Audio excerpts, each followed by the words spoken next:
It's me back for part 2 of my Bloodborne run of 2024. I actually can't remember where I got to. I think I got, it was a couple of days ago, I got to, I think it was Rom in the dungeons, I think it was depth 3. So I'm just trying to continue with that, and then we'll kind of continue with the main game, and take it from there, I guess. Just stick with playing online.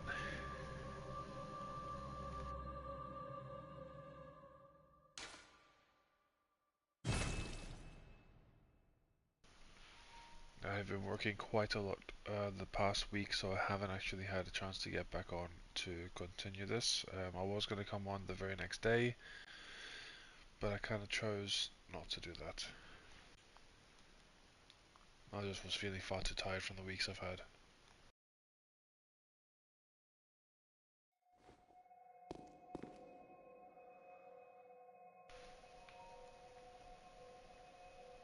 Okay, so actually I haven't got many blood vials. I'm going to go buy some more blood vials, I think, because I have been struggling with this boss, which is not that normal for me. I have to go back to the Hunter's Dream.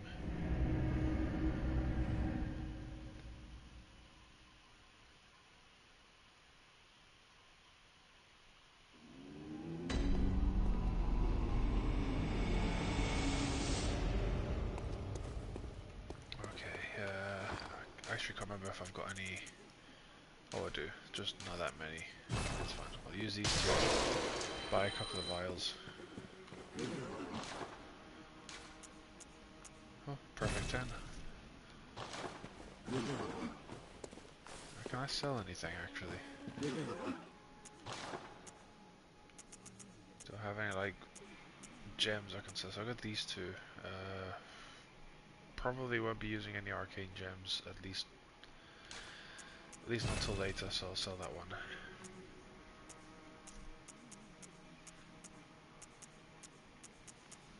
So, okay. Which dungeon is it that I was on?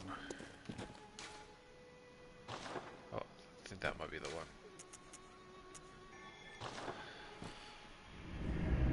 I don't know whether, because I haven't been on for about a week, I don't know if it's a good idea to go straight to fighting Rom, but I could give it a shot, I guess.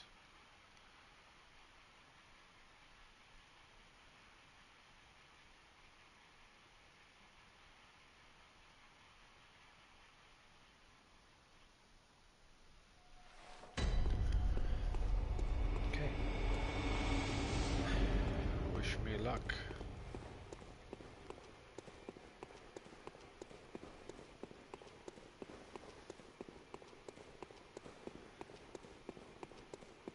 Oh, actually, the one thing I need to make sure I've got, I think I have got some ball paper. I haven't used any ball paper in this run just yet, so I've been using fire paper for the majority of my fights, I think.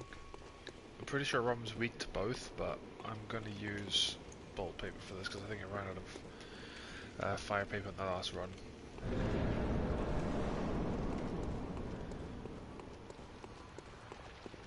If I fail this time, what I will do is I will probably do some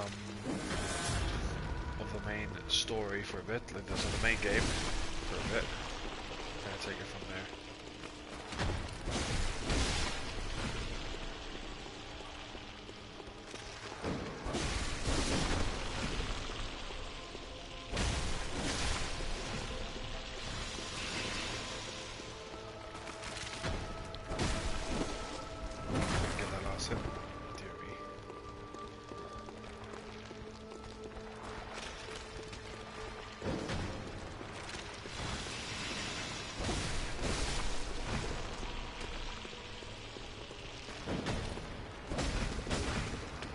Head. That was smart.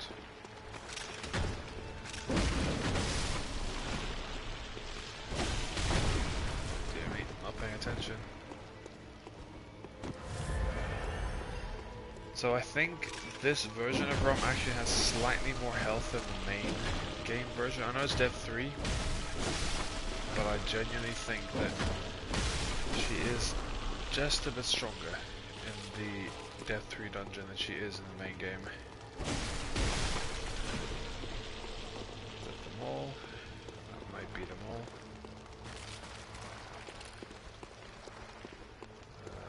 Yeah, looks like it is. Now I want to kind of lure her away from here, if I can.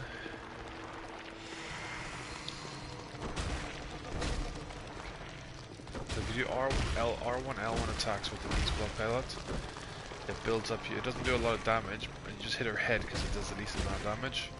It builds up that beast bar, so. And the higher the bar, the more damage you do, so that's what I'm trying to do here. Just do a couple more hits. Okay. See if I can do this. So R1, L1. L1 again. Then just R1s I think from now.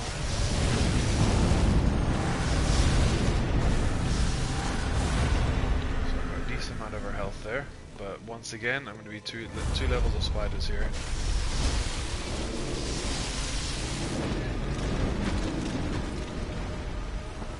Yeah, I've got some health down. Now I think I'm just going to run. Just in case. Yeah, let's attack.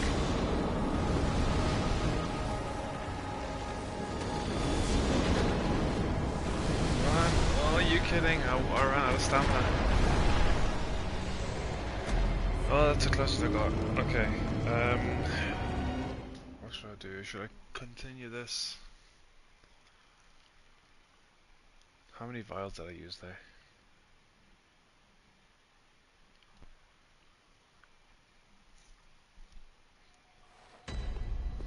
I only used 2. Okay, I'll do it again. I've got 1 Beast Blood Pellet left. Luckily for me, Beast Blood Pellets require Insight to buy, so I can just use my Insight to buy them. I've got 23, so at least I'm sure they require Insight. I'll double check once I've done this fight. I don't need this attached or this attached anymore, so we're equipped.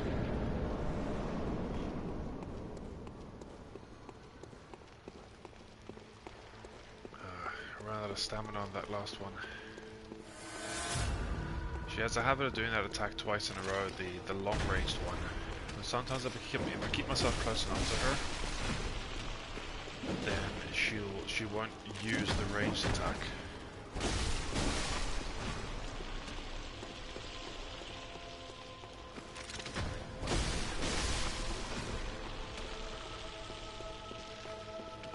When she's being summoned in, so I know where she summons, so what I'll do what I did there.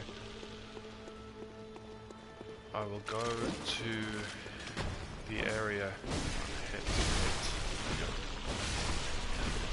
I'll go to where she summons on the second one, which is about where I'm standing now.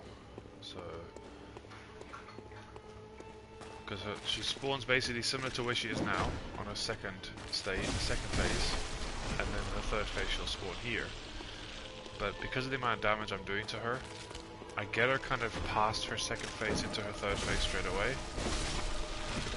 And that spawns 2 lots of spiders.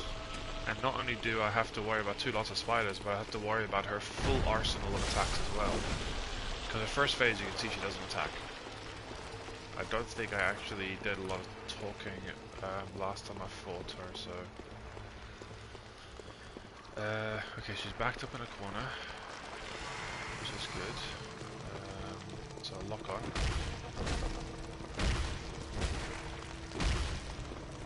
Wait for the stamina bar to go up.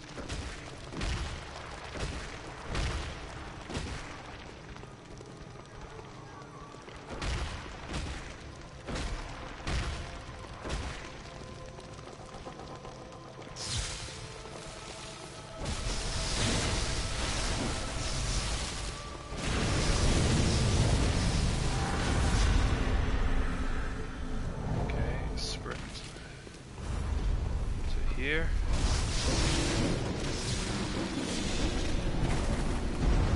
Out of the way.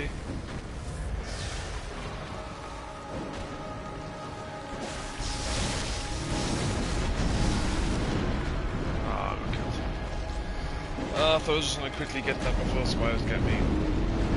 She is very, very tough in the dungeons. I can normally one-cycle her on the main game. That's why I'm saying I think she's got more health in the dungeons.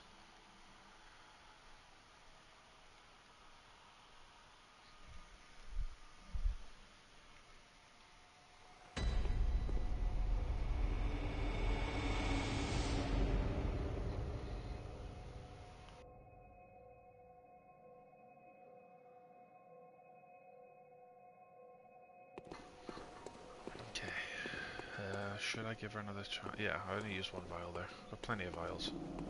Oh no, I need to go back because I don't have any beast blood pellets. So I'll confirm whether or not it's insight you use to buy beast blood pellets or not.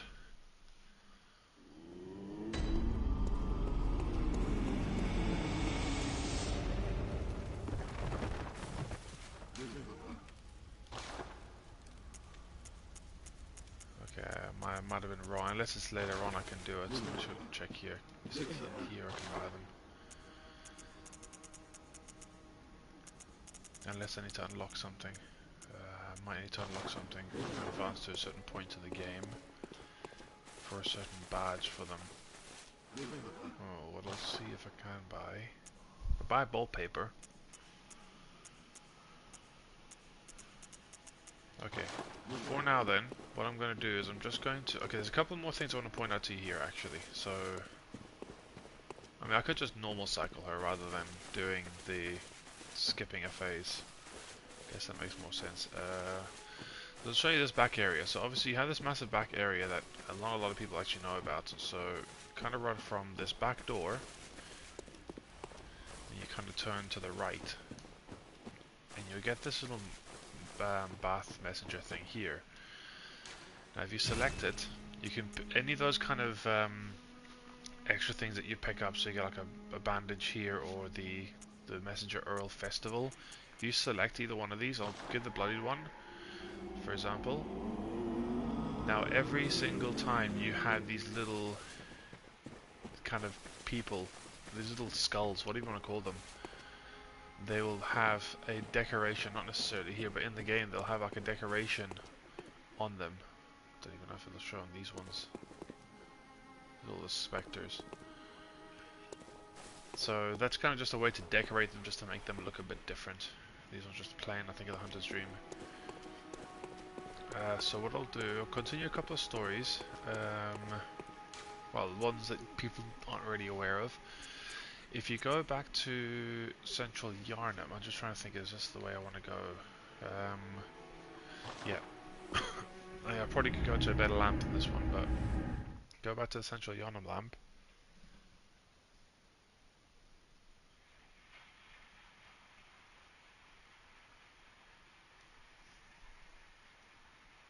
I'm just going to sprint through the area.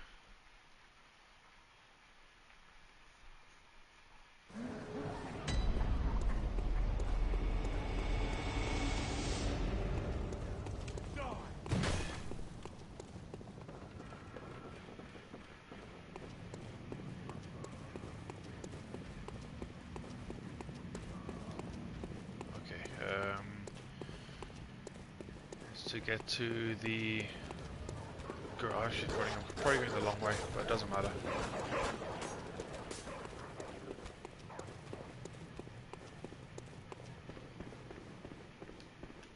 So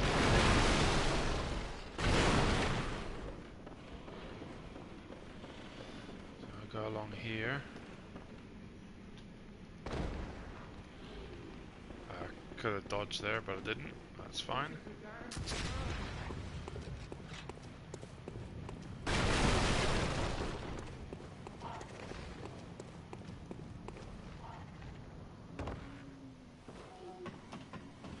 Go back up this ladder. However you want to get to the little girl that gives you the music box. I'm gonna kind of finish off her story. There's two parts to this. So I will kind of explain as I'm there. Can I get this guy again? I'll probably one-shot him here. Yeah, that's fine. drops blood vials, that's perfect.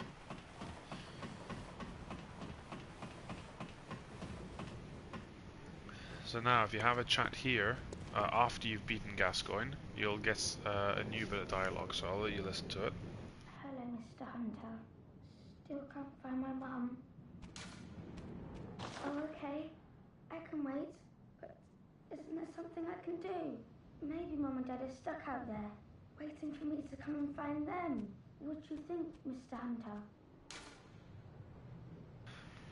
Now, at this point, you can send her to either one of these locations. Now, if you send her to the Odin Chapel, she'll die to the pig regardless.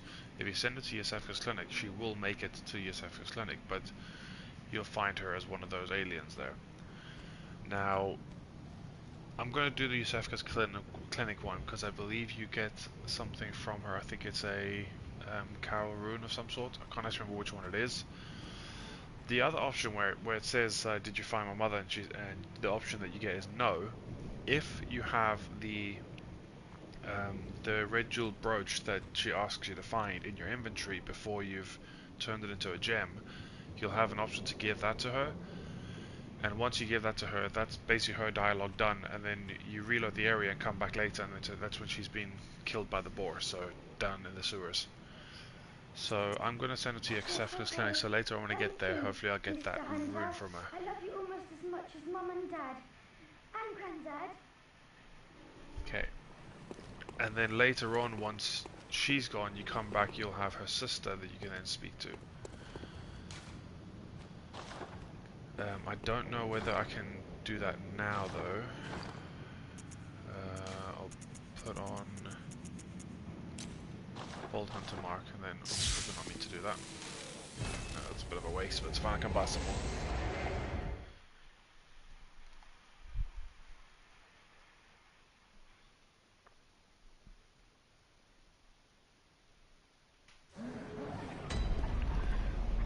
Another thing I forgot to do, actually.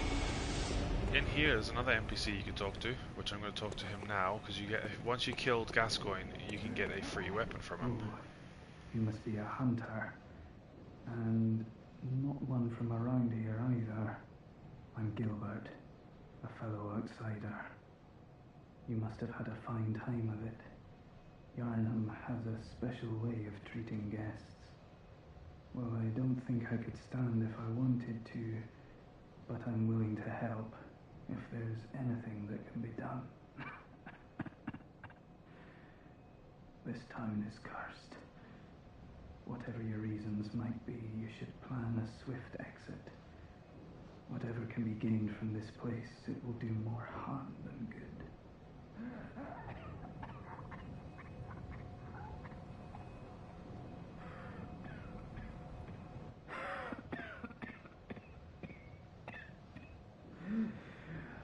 You needn't concern yourself with me. I'm afraid I'm of little help now. But before I take this, I made no use of it, but perhaps you.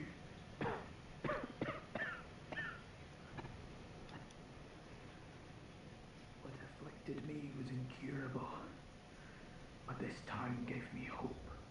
Their strange blood bought me time. I was most fortunate, unharmed by the plague of beasts. I can even die human. Don't you worry about me.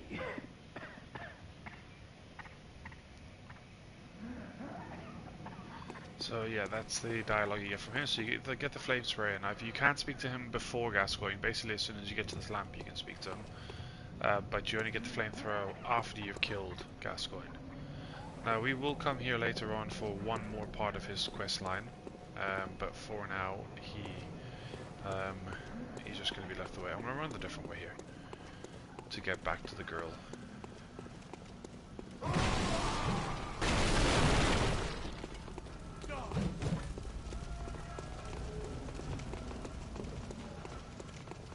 Just going to avoid this entire mob. If you run past that guy, he shouldn't hit you. If you walk past him, then yeah, he'll most certainly get you.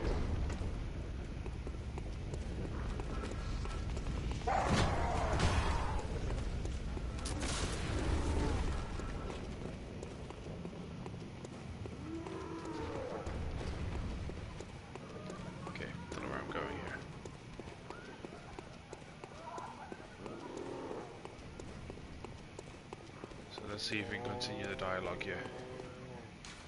Okay, so there's no response right now because she's now left to go. You can see all the, obviously the lights have gone off. She's now left to go the um, to the clinic. So we're gonna get to the clinic soon, but for now, just need to make sure I've done everything else in terms of stories. I believe at this point I have. So I'm gonna go back. I'm just gonna run it because I don't want to use up. Actually, it may as well. Just don't want to waste time.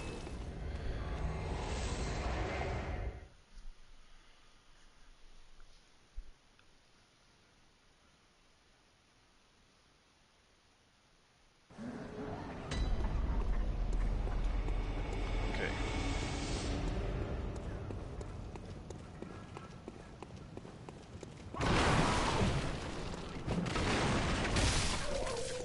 Don't even know why I'm running this way. To be fair, just need to go straight back to the Hunter's Dream.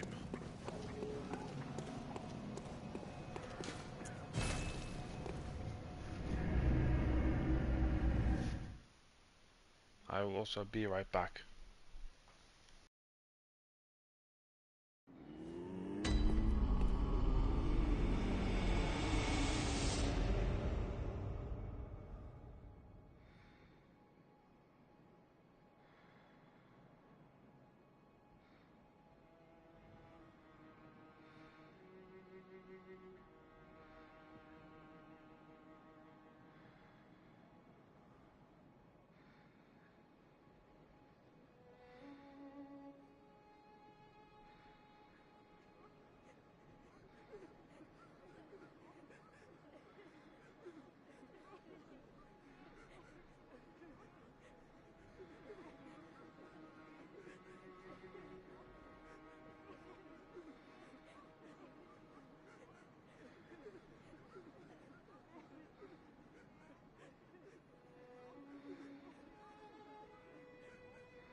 Okay, that's me back.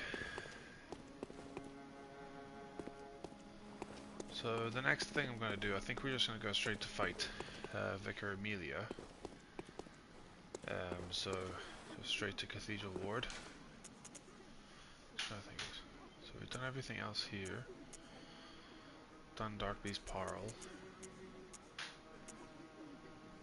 Okay, yeah. I think we'll just go straight to fighting Vicar Amelia. She's basically the next story boss that we need to get through to advance to the next area, which is the Forbidden Woods.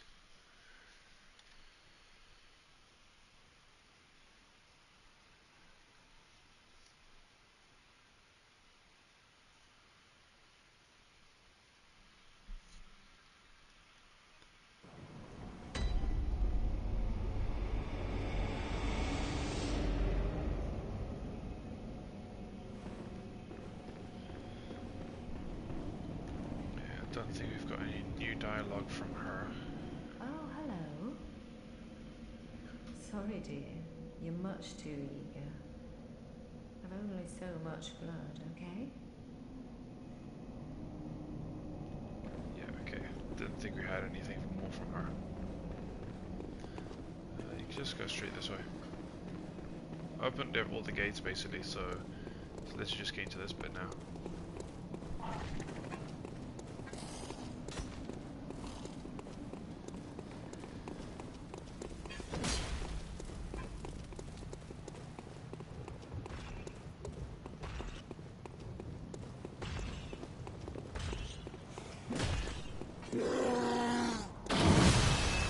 Just sprint past everybody. You don't need to fight anyone here. Although these guys can hit quick. Yeah, they can hit very quick. They can't get through this door though. Which is one of the game mechanics they have.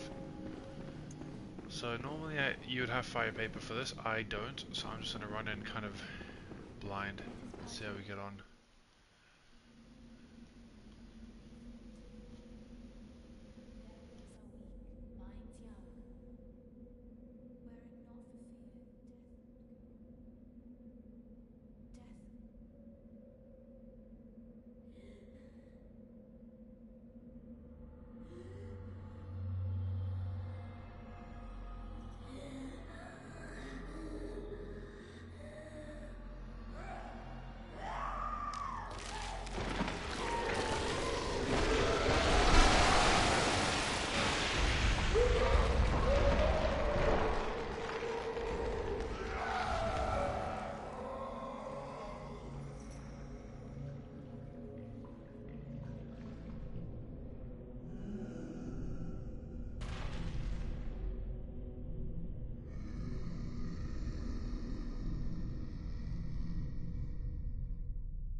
So just like all bosses in the, that are big, you need to hit her limbs like I did not do.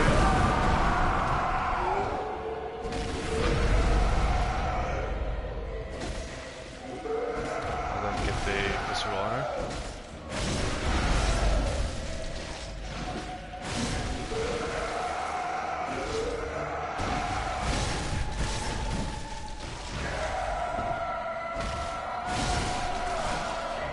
Yeah, so my weapon is pretty powerful because I've got +6 on it now, which at this stage is usually not as common, and also I've got some decent gems on it.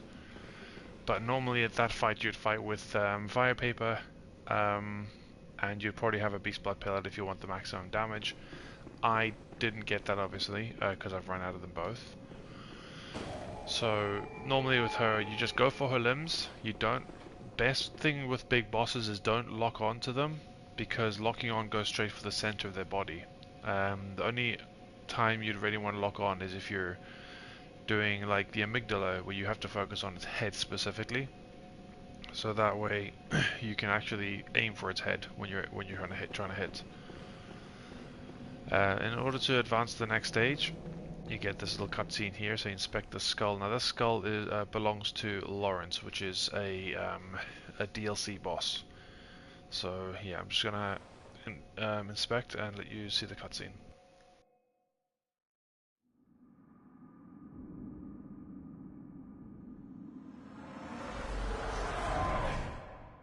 Master Willem, I've come to bid you farewell. Oh, I know. You think now to betray me. No, but you will never listen. I tell you, I will not forget our adage. We are born of the blood, made men by the blood. undone by the blood. Our eyes are yet to open. Fear the old blood. I must take my leave.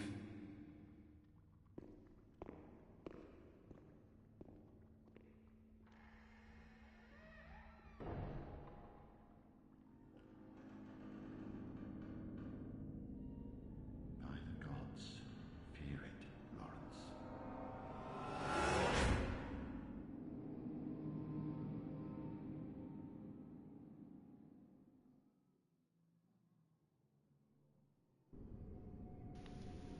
So the game does give a lot of hints to its lore, but it doesn't spoon feed anything. So if you look deep enough into it, you start to kind of piece together the whole story. Obviously, there are YouTube channels out there that have already pieced together the majority of the story. It is all lore, so it is all kind of it's not set in stone, it's not canon as such. I don't know whether the developers have actually said yes, that is exactly what happened, or no, or whatever. But for the majority, the speculation is that Master Willem, who's the guy in the kind of rocking chair with the staff, he is a professor for Bergenworth, which is a school, which we will get to. And he has an obsession with gaining as much insight as possible, which is basically the idea of being able to I'm trying to figure out the word that they used. Transcend your mind beyond the realm of humans, basically, so you get to see more of the world, and that's why when we get more insight, we start to see more things in the world. When the Blood Red Moon comes out, basically everyone is able to see everything, and that's kind of where we're going to get to once we've killed Rom, which is at Bergenworth, so we will get to that. But he's got the obsession with insight, whereas in the opposite side, Lawrence, which was one of his students, who was also one of the founding members of the Healing Church, which is what Alfred was talking about earlier in the game, they are obsessed with blood healing, which they think blood can be used to heal, whereas using the old blood ends up which they've ended up finding, I believe, in the Chalice dungeons, which is basically the tombs that are underneath, like catacombs, basically underneath the main world of Bloodborne. So the old blood that they were talking about there, I believe, is what ended up turning Lawrence into a beast, and also what turns everybody else into beasts. So although blood can be healed, I believe there's like certain types of bloods that can, and certain types of bloods that can't. So there's a lot of them that turn into these foul beasts and creatures or whatever. But Master Willem eventually goes mad anyway, so does most people in this game. I don't know if anyone's truly sane in this game. But yeah, so you get the password from this, which is just Fear the Old Blood. And that's when you get to the next area of the game. So we're going to run to that area now. The Forbidden Woods, which is the next area, is probably one of the more annoying areas to traverse, because almost every area looks the same. Yeah, you can get that happen to you. And if that bar builds up all the way, which if I don't have a high enough frenzy, it will... No, it doesn't. Okay, good. Yeah, I'm just getting absolutely whacked right now. So as you can see, it is nighttime now, so all these guys are technically sleeping, so us walking past them is just waking them up. So you run past that big guy. You don't need to pick that up, I just do. You go down this little stairway area here, and you should find Alfred here, but I don't know why he's not here. It's a bit annoying because he normally is, unless I've missed something, but that's fine, I can always go talk to him later. He will appear. So normally you'll find him there. So this door is the door to the Forbidden Woods. Now, for the majority of my playthroughs, at least probably the last 5 to 10 playthroughs, I've had the same dialogue. There's apparently a rare dialogue you can get where he just kind of, the guy behind this other side of the door just rambles on. So let's see if we get it. Knowing my luck, I probably won't. The password. No, I didn't. So I got a different one there. But normally he'll like say the password and he'll just kind of ramble on and on and on. It's quite a long one. So fear the old blood is the password, and this guy has been dead for ages. Weird. So you could just run down the stairs, or you can just drop down. It's up to you. And sometimes if you time a dodge just at the right time, you can actually not get caught in a stun lock. So we're now in the Forbidden Woods. And right in front of you, you can see there's actually two there. There's a windmill there and there's a windmill kind of further in the distance. That, I believe the further one in the distance, that's where the next boss fight is. So level design is incredible. You could just drop down here, or you just use the normal path. It's up to you. Now there's a bit of a walk to the next lamp compared to most other areas. You normally expect it to maybe be somewhere here, but it's not. There is another area we can go. We'll quickly get this guy.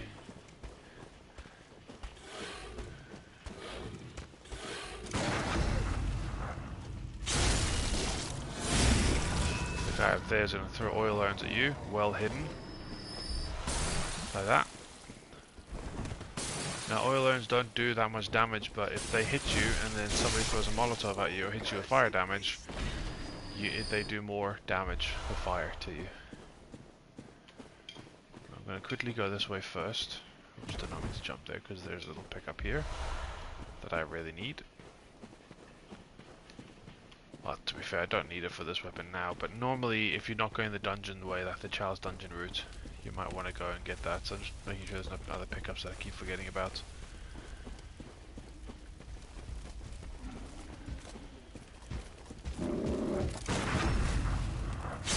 I believe there's another gem here. Once again, I don't think I'm going to use this gem. There's actually one off of him, which is good.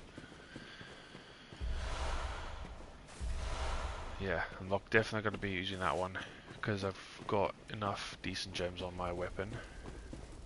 But that's a little kind of hidden path there that you can go, and then you basically just go back onto the main path here and just follow the road down.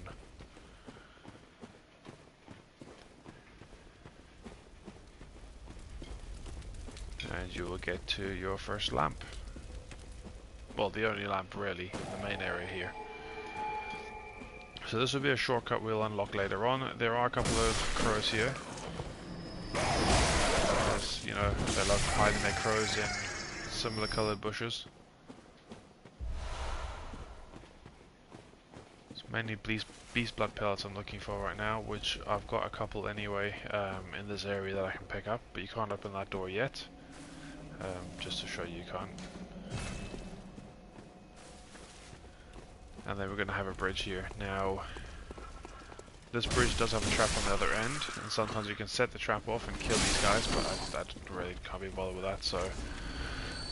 Hiding behind here is another twin, so don't forget to collect that.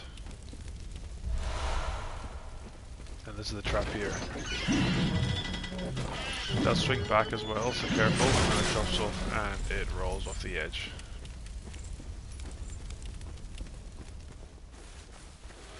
Another one of these guys.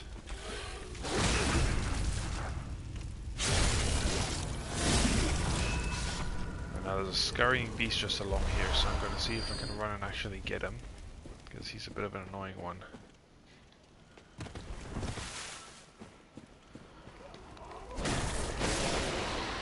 And more crows as well.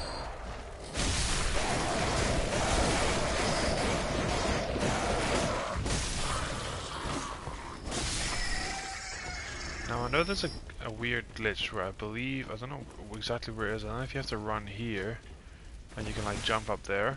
I've never tried it. No, okay, there is definitely a glitch that you can kind of run up and jump on this little area and you basically skip an entire area of the map. I'm not going to be doing anything like that. Oops.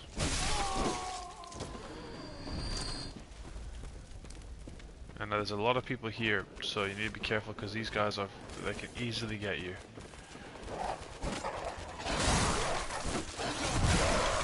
They can easily get you. They easily get you, like that. Yeah, I got myself caught. I hate when you get caught in a place and you can't move. Absolutely hate it. It's brutal. I wish it was easy if you just dodged, you just push them out the way, but you can't.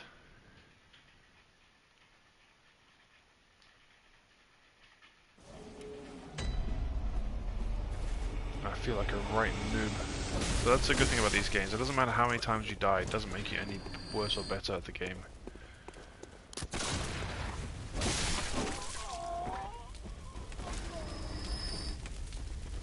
Look at this guy again, I just like fighting these guys.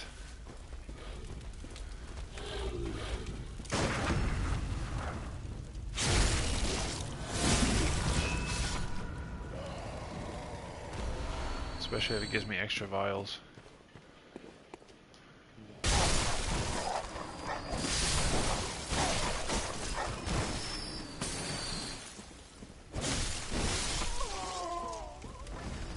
So if you get them individually, they're a lot better to fight.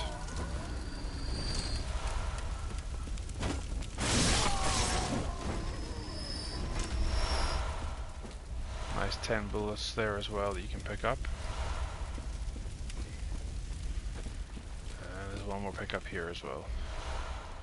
So normally you would just come straight down this way as opposed to going that way, turning right, but turning right sometimes the best way. Now to know the correct direction to go here, once you get to the end here, you see a little kind of red glow there. You see this little kind of flowery patch. You kind of follow the flowers basically. Best way to remember it. And there's a house on the side here.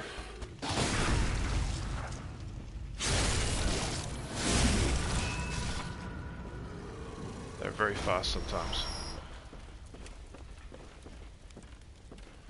And there's some beast blood pellets.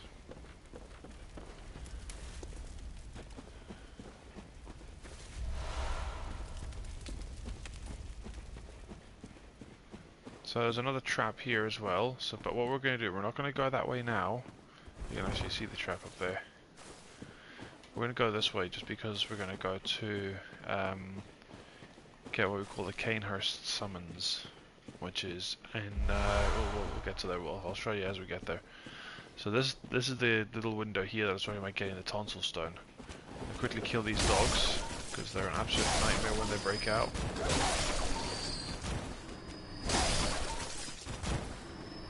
That's fun. Okay, so you speak to this door, which is Patches. For those who know Dark Souls, they know Patches. Oh, a hunter of beasts, are you? Glory be. You know not the value you possess.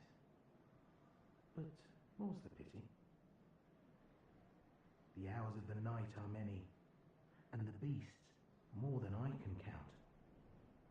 A veritable hunt unending. Not even death offers solace, and the blood imbibes you. A most frightful fate. Oh my. But I'm willing to do you a kindness. Step lightly round to the right of the great cathedral and seek an ancient, shrouded church. The gift of the Godhead will grant you strength. Yes, I'm unquestionably certain.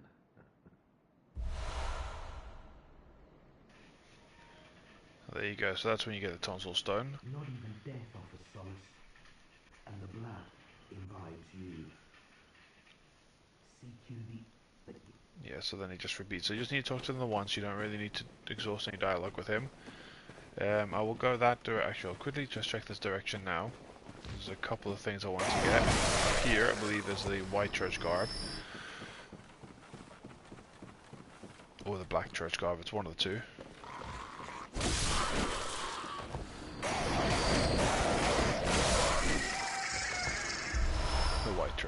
we go.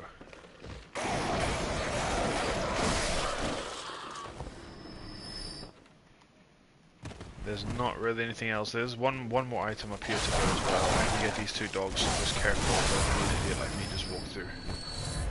They will jump you. And there should be one of those guys. So if you haven't got the these sack men, so if you haven't actually got Yargul yet, the Hypogean Jail, you can also use this guy. Basically any of these snatchers, you can use them. And here we should have the Beast Roar. Beast Roar is a tool. I can't remember what they were called again.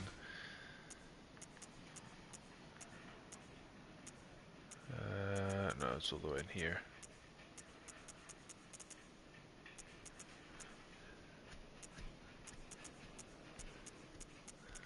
I'm just blind, I think. Don't think I'm seeing it right now. Oh, there it is. Okay. Display Hunter Tool. That's the word I was looking for. So Hunter Tool, basically, there's one very good one I'm going to be getting later on, possibly. I will actually show one of my builds as well, one of my main builds. Actually, she is my main build. So we're going to go down here. There's a lot of poison and stuff here, so I just need to kind of be careful. I like to get every pickup. I don't know why. You don't need to, but I do anyway. So you don't need to get everything here, because it's really just running through this area, almost in a straight line.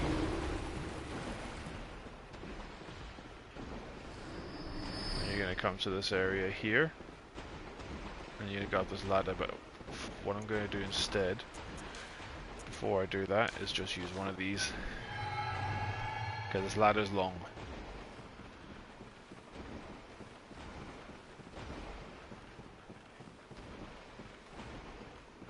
You see a lot of dead bodies as you go up as well, skeletons and stuff.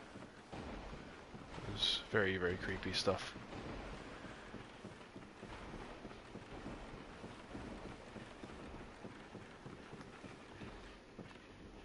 Now one more of these.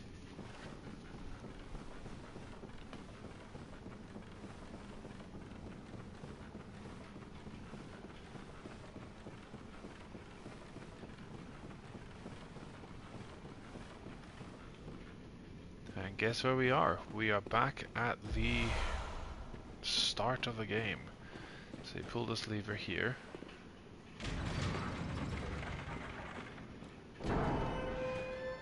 And this is literally the very first building you spawn in when you first start. So we've just basically done an entire loop around. So we're going to go through this open gate.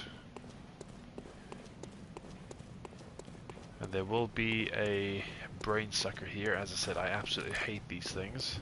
But I'm going to fight it anyway. Yeah, that's why I hate them. They suck your inside. Watch my inside drop down. Very quick, very, very difficult to dodge. So I lost 2 inside there.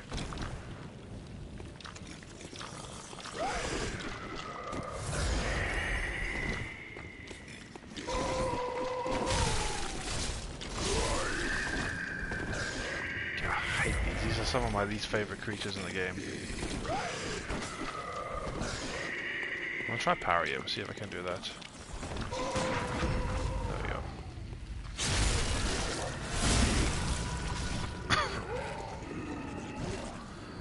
They are the worst, in my opinion. I absolutely hate them. Extra Madman's knowledge there.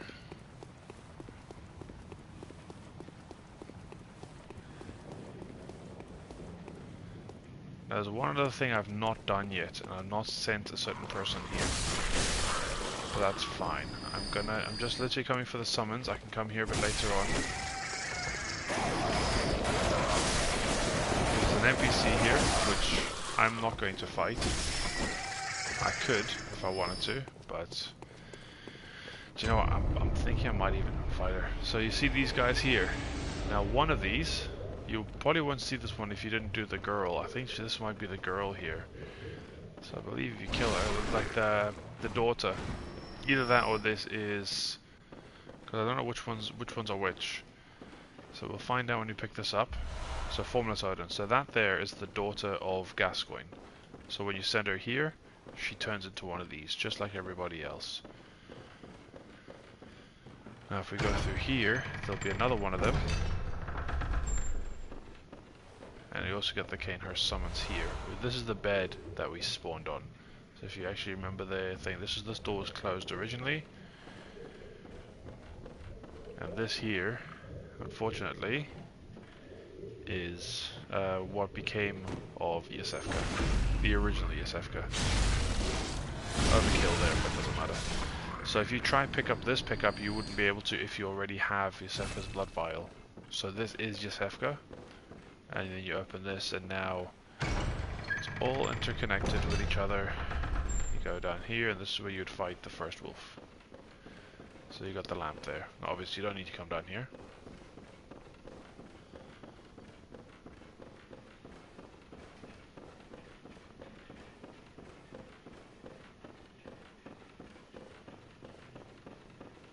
So go along here. This one here should be, because the only other person I sent here is the old lady. So that's the old lady. So this should be sedatives if I pick them up.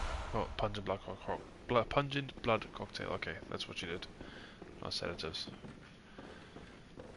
That's fine. Unless you did do sedatives, but that's what you get from Murphy Center here. Doesn't matter. Don't need it. Don't care about her.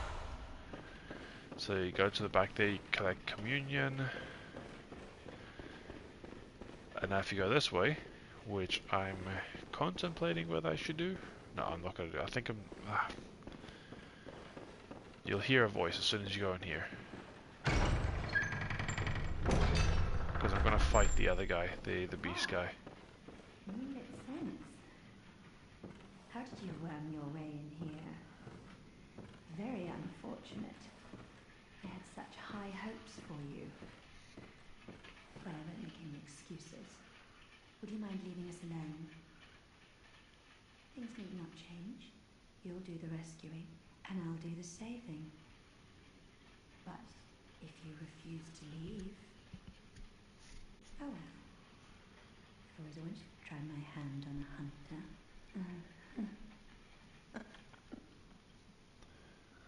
Characters love laughing in this game. They're always so creepy laughs. So this is Imposter Yasefka. There's two ways you can do this. You can either fight her here, fight her now, and if you do, she's going to be a very, very tough NPC to fight. And what will happen is she'll drop a rune for you that you can equip, or if you don't fight her here, you can then leave her till after you've killed Rom, and then come back and you would get an umbilical cord from her. Now in the game, you can collect 4 umbilical cords. I'm trying to remember where you get. I think you get 1 from killing Murgo's wet nurse, 1 from Ariana when at the end of, I think you have to get past Mikolash.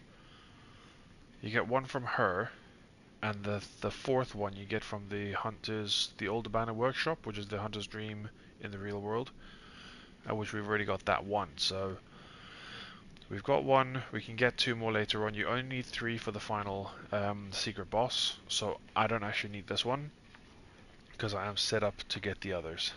So I will fight her. I'm going to try. I might fail miserably, but it's fine. This won't hurt a bit. There she is.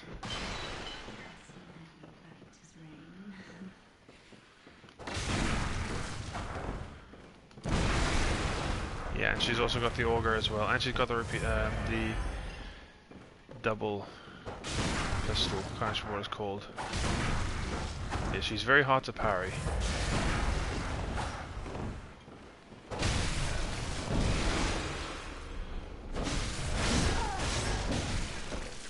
But we should have be able to do enough damage to her.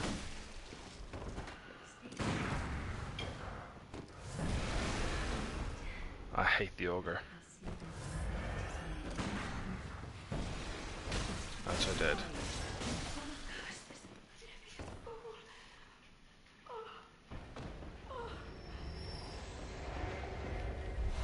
The Odinreich rune, there we go.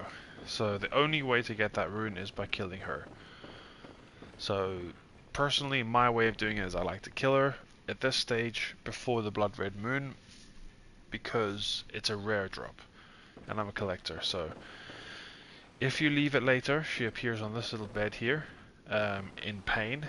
She will not attack, she won't do anything, she'll just be a one hit, so all you do is just hit her, kill her, and you get the umbilical cord from her instead, if you'd prefer to go down that route. She's a much easier fight that way. Well, she's not a fight that if you do it that way.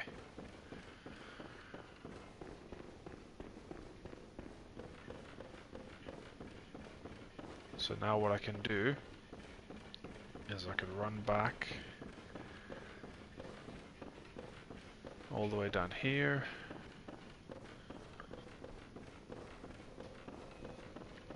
There's two new areas that we can now unlock, two new secret areas that we can unlock.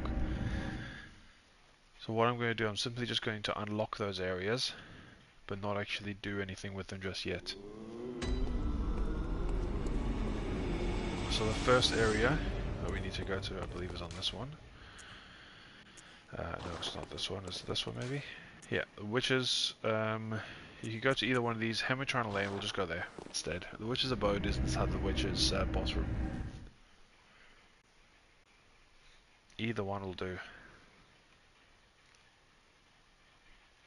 Now you have to do this after you've beaten the witches, so you can't do it before.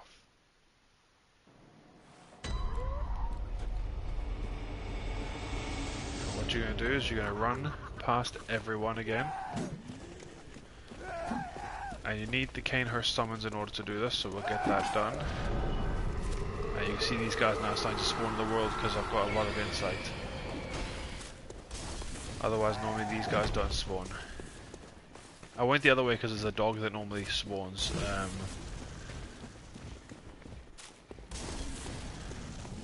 And now what we're going to do is we're going to run straight here. These guys are going to chase me. So run up to this little pillar, as you can see here. And you got a cutscene. Now these guys are going to chase me. I believe if I die here, I then lose the ability to get to Canehurst, so I really hope I don't die.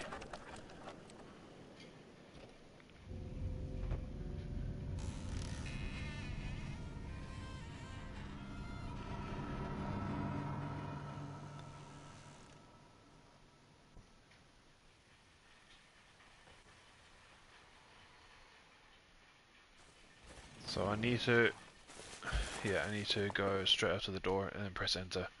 Oh, press X, sorry.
Now we enter probably one of the most popular locations. It's an absolutely gorgeous location. This is Canehurst Castle.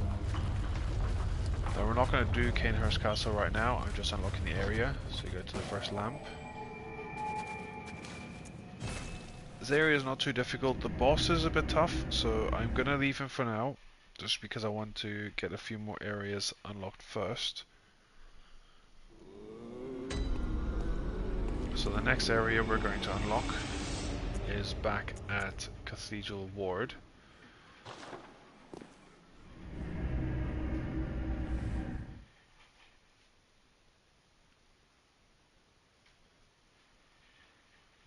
Hi Cygnus, how you doing? It is a fantastic game. It's my favorite game of all time. Absolutely top game. Just doing as much of a walkthrough as I possibly can. See how we get on. I've done up to, I think, depth 3 of the dungeon so far.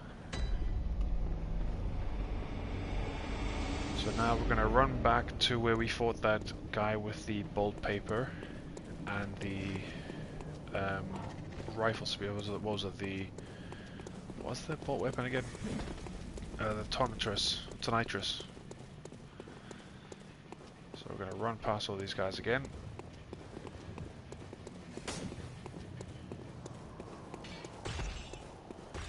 Now I do not like these frenzy guys. So turn right when you get up to the top of the stairs before you go up into Vicar Amelia's boss room. Now these hunters will already be dead. I'll just drop down here. Because I've already killed them. And they only spawn the once.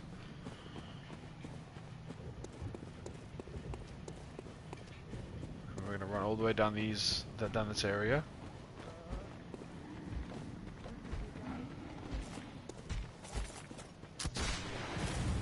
To ignore all of these guys if I can, or just get my backside smacked. That's fine. And what you get is you walk up to here. I still haven't got enough insight yet, but you walk up to this thing, you stand on here, make sure you got enough health. Actually, I might be a bit further on. It's just about here. It's there. Okay. You get picked up by the amygdala that you can only just see. That's why you have to make sure you had enough health, because he's taken all my health. Oh, amygdala. Oh, amygdala. Have mercy on the poor bastard.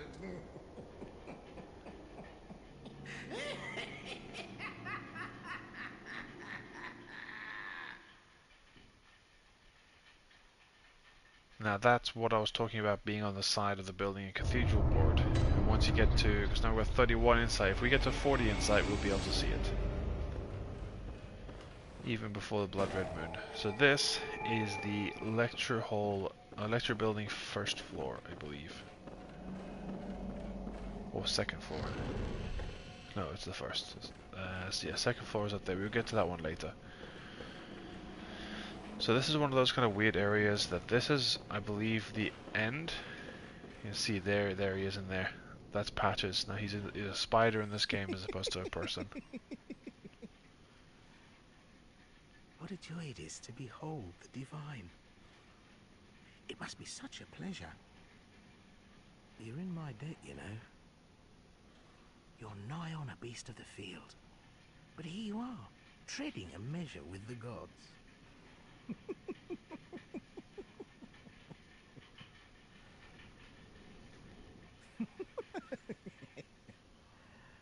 Are your feet as fat as your wits? Oh, cease this dithering. Take the plunge. Throw yourself to the wolves.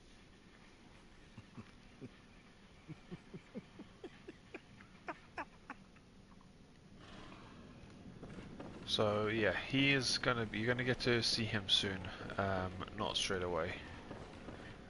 So just kind of go through these doors, can't go that way. I need to remember the order of these doors.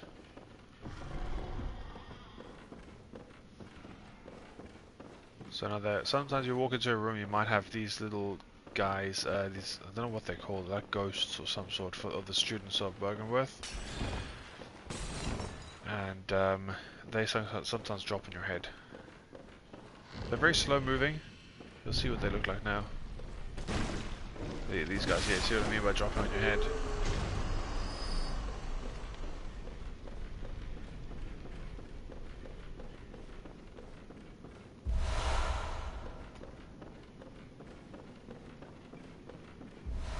So I pick up a few things here.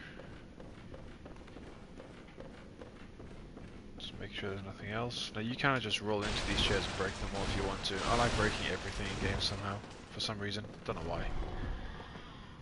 Bit of an obsession I have.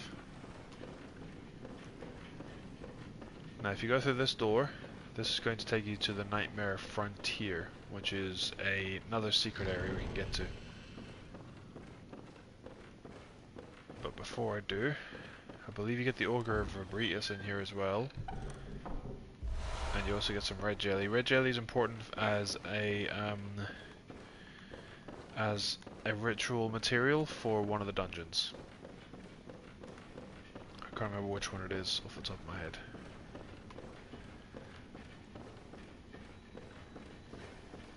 Sometimes it's very difficult to see the doors in this area.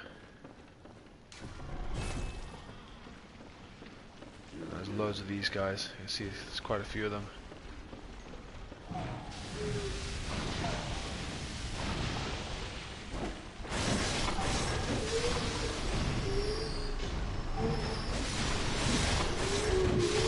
Just lure them to the door, you should be able to get the majority of them.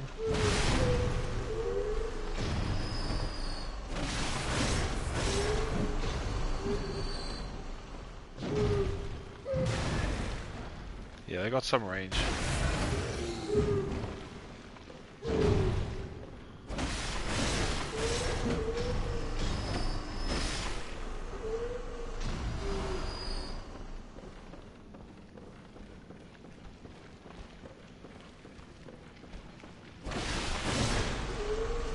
I believe through this door you'll get the Ogre of Fabritas if you want to use it. And her name is also another one of those names that's hotly debated as how it's pronounced. Is it Ebrietas? Ebritas? I say Ebritas. I just prefer the sound of Ebritas. It's easier to roll off the tongue. Don't think there's anything else in this entire area, so it's really just getting to Nightmare Frontier. Now, Nightmare Frontier is probably my least favorite area. But the boss I don't mind, I quite like fighting the boss.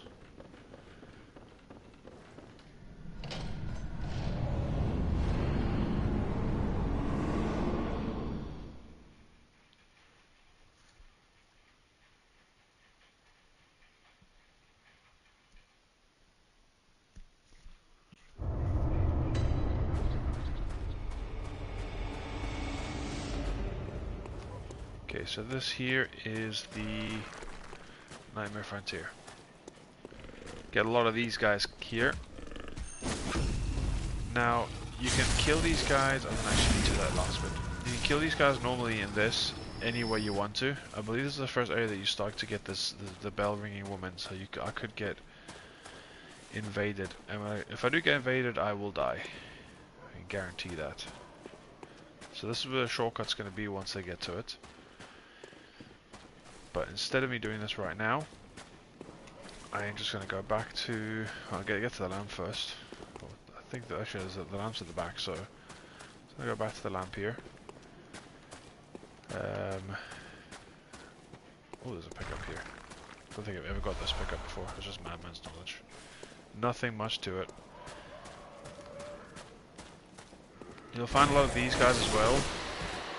So it's a good area to kind of farm for some bloodstone shards and stuff.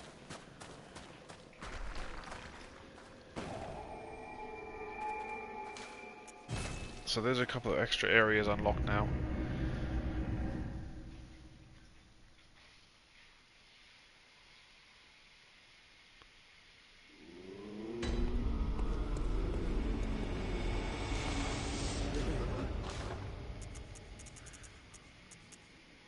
Okay, so I've got a few more of the beast blood pellets now. So I should be able to go fight Rom again. Kind of just want to get past that dungeon. I can now buy bloodstone shards as well.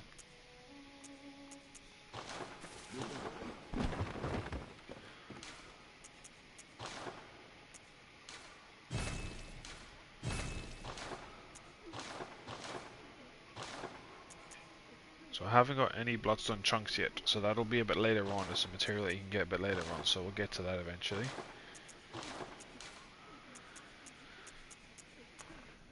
And there's a better gem there, so I'm going to put that, I think that might be the one I got dropped from one of those executioners.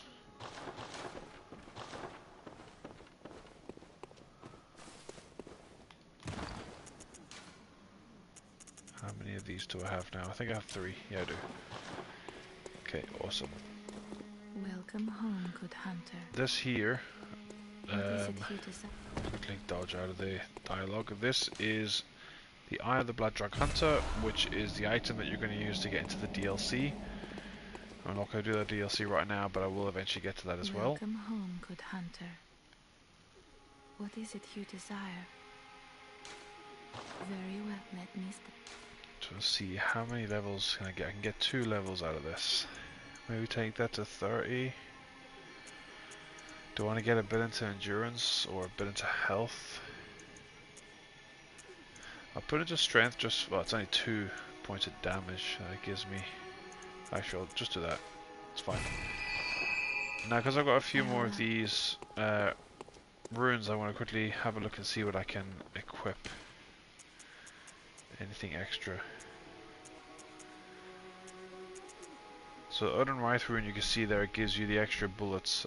So it gives you extra visceral attacks gives you extra bullets as you get them, and this increases the maximum amount of bullets you can hold, and that's for vials that you can hold. Haven't really got that many, but yeah, I should be fine with the ones I've got. So I think I should probably give Rom another shot.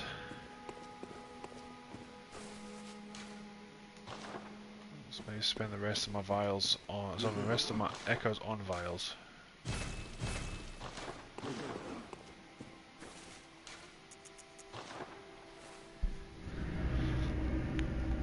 Did not expect Rom to be the one I was struggling with the most in the dungeons.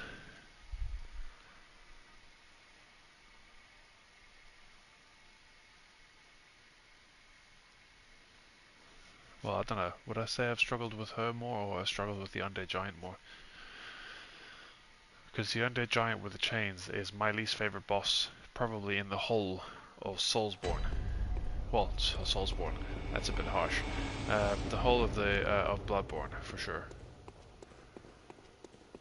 Don't know what my least favorite boss of the whole Soulsborne. So far, I've only played Dark Souls 1, Bloodborne, and Elden Ring. Probably Elden Beast for me, just because Elden Beast has probably given me the most bother. Okay, make sure I've got these equipped. I just get sick of killing these spiders over and over and over again.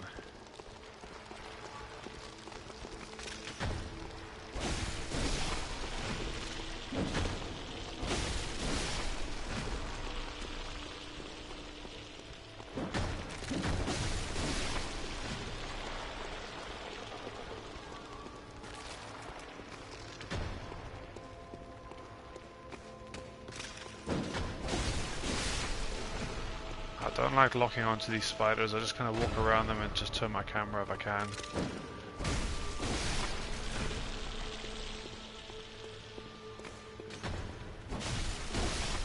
Just always run sideways when you're approaching them, as opposed to running right at them.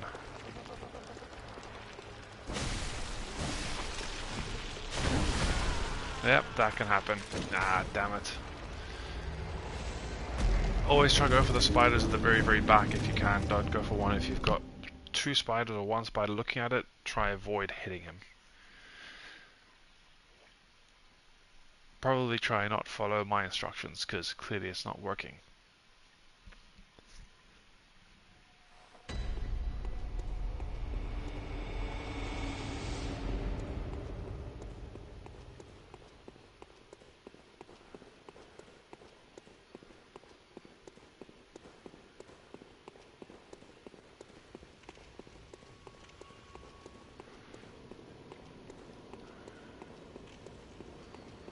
I do have one more method I will try if this doesn't work, but it will require me probably getting the cannon or getting Evelyn.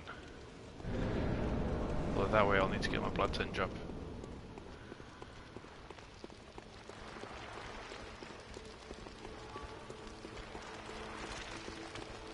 See what I mean? This spider here was nice, just chilling there, waiting.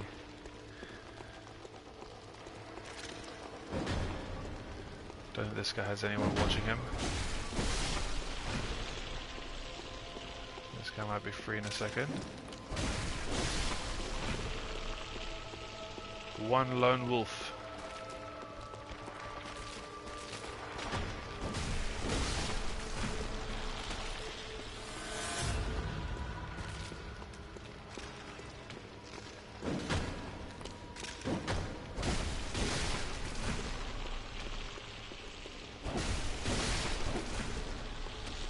Just 4 more. One by himself here.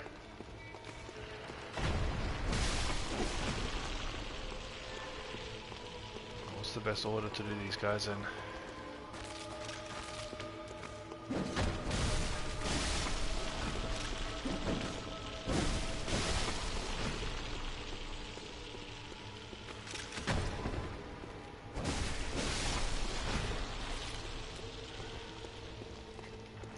To get Rom away from this. So whenever she's up here, it's a bit of a nightmare. But if I do it here, that way, she spawns quite close to me.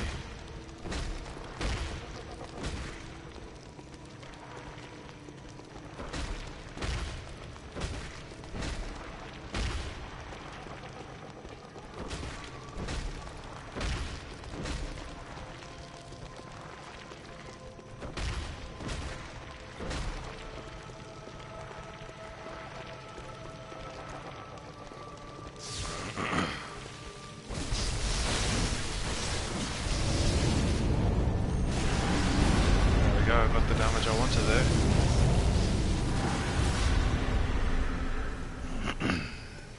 Now she should spawn right here.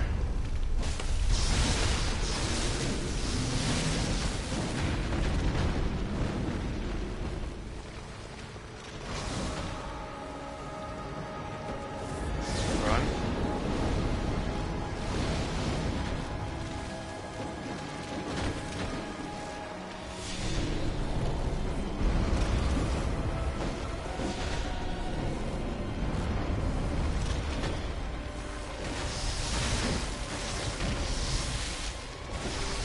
There we go, got her.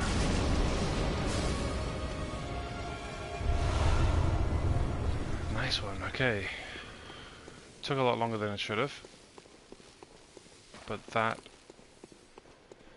is not this dungeon finished. I forgot there was a 4th level. This might be the... Oh, what could the 4th boss be? I want to say the 4th boss is probably the headed or headless Blood Lily beast. I want to say the headed one.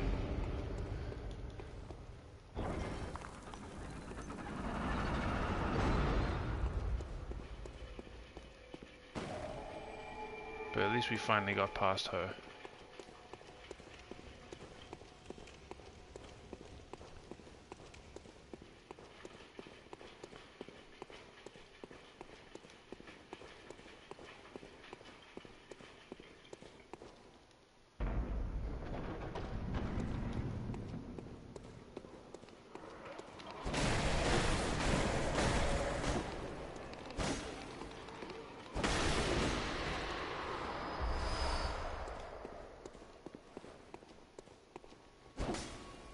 Don't miss.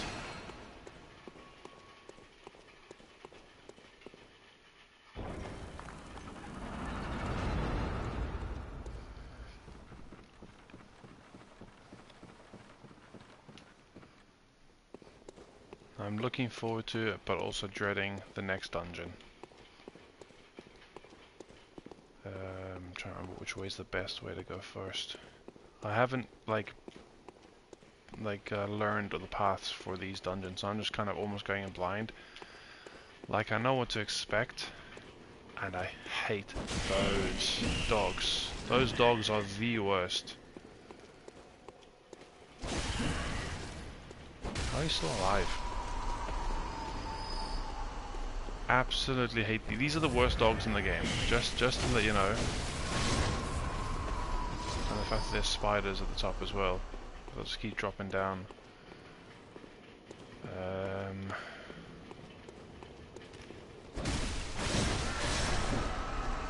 Just gonna sprint it. Just gonna sprint it.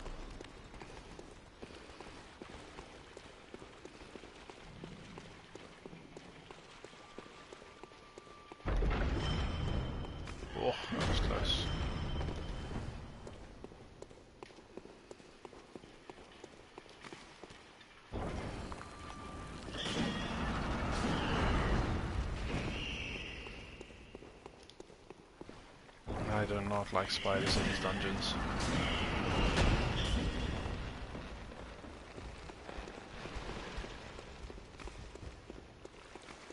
These spiders will chase you to the ends of the earth.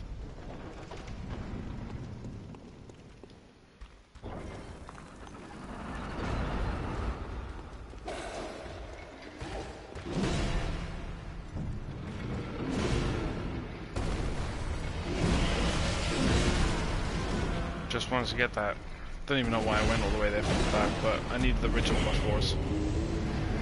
There's a few more things in that dungeon I can't in that room I want to get, so I have to go back.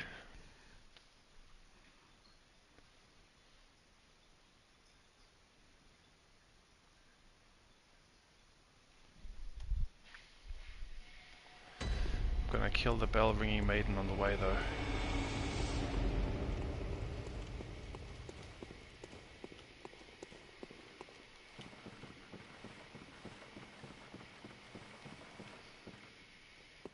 I don't know what this way was again. Oh, that's the lever. Okay. I do not like this guy. Yeah, that's why he packs a punch.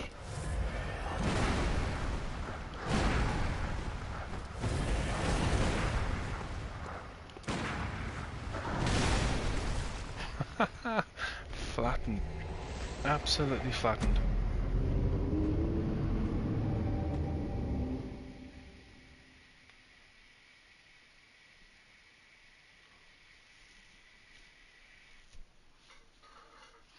I cannot remember what I needed for the fourth depth the Cursed and Defiled dungeon.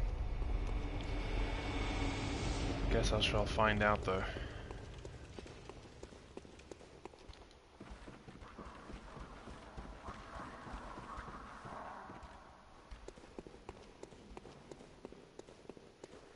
Hopefully he does the ground swipe. No, that's not the ground swipe. That'll do.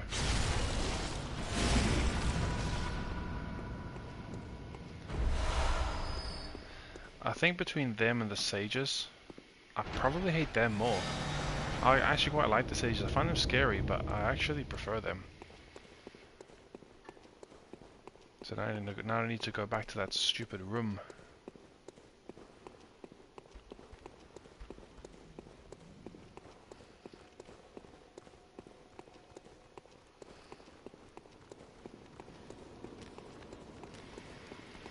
These dogs should never exist.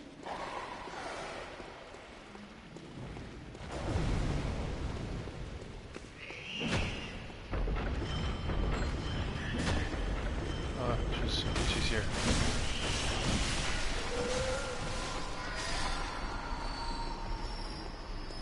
Was there another one up here, was there? No, that was just a statue I saw. Okay, at least I stopped them from chasing me.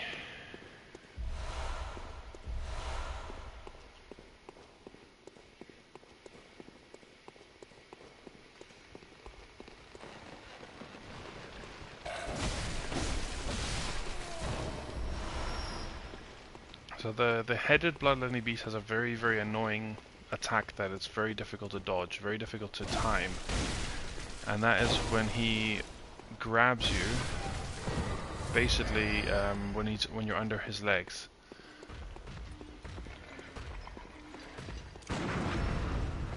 Now he'll always grab you.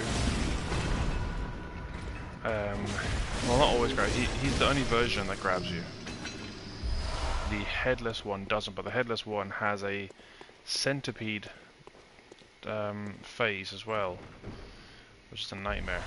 So as I said, I can't remember which one is the one that I need to fight here. I think this is the headed one.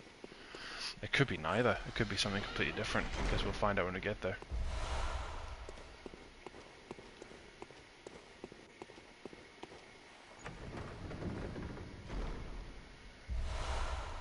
Some more ritual blood 4.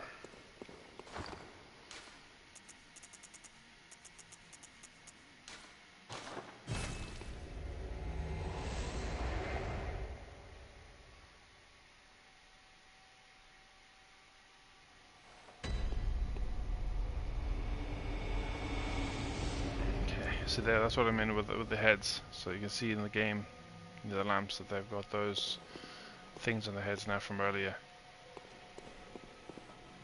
Okay, so what we're going to do now, see who this boss is.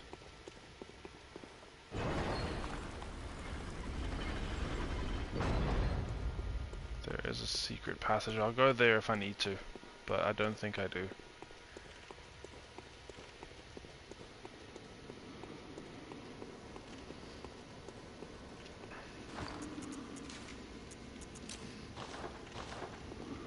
So who do we fight? It's the headed? Yeah, it's the headed one.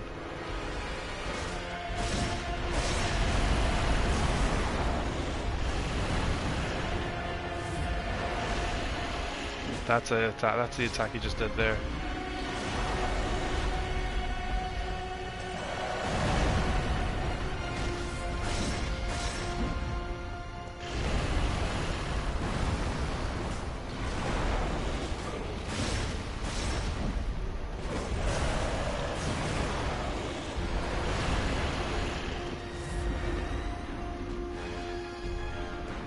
Oops, did not mean to do that.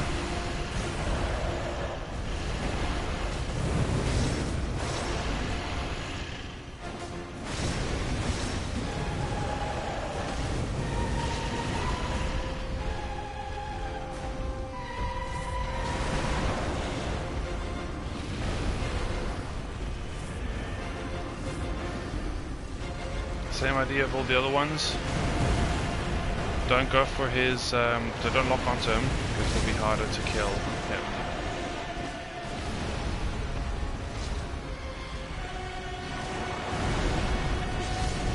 Unless you need to do a dodge like that.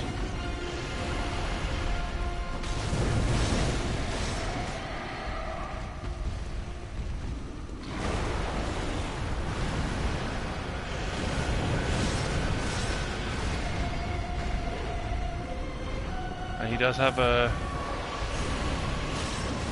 arena-wide attack that he can do as well, which is just it there.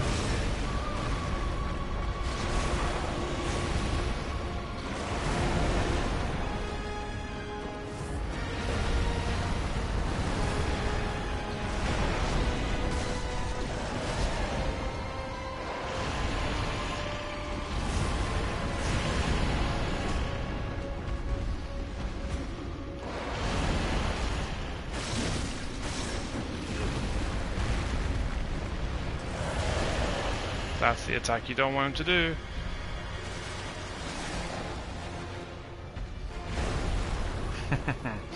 Yeah, it's pretty much a one-hit kill.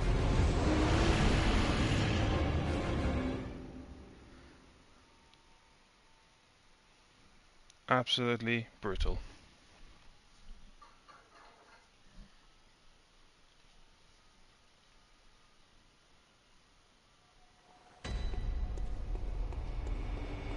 Nearly got him first try though.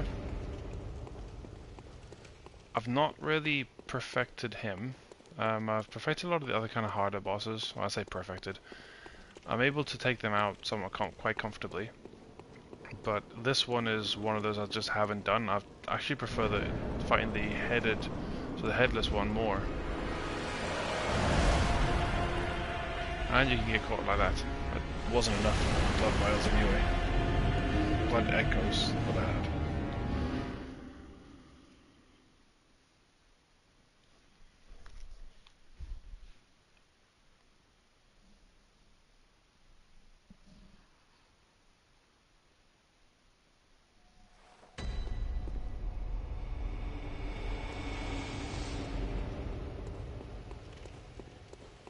Oops, wrong way.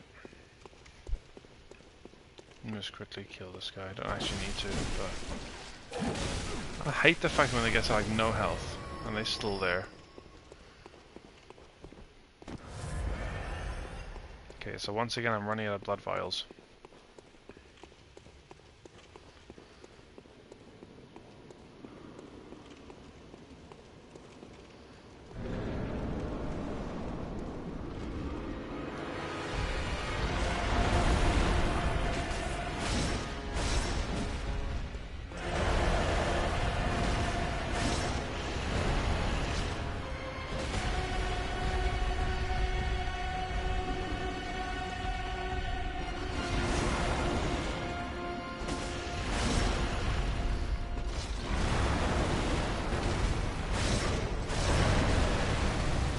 Broke one of his legs.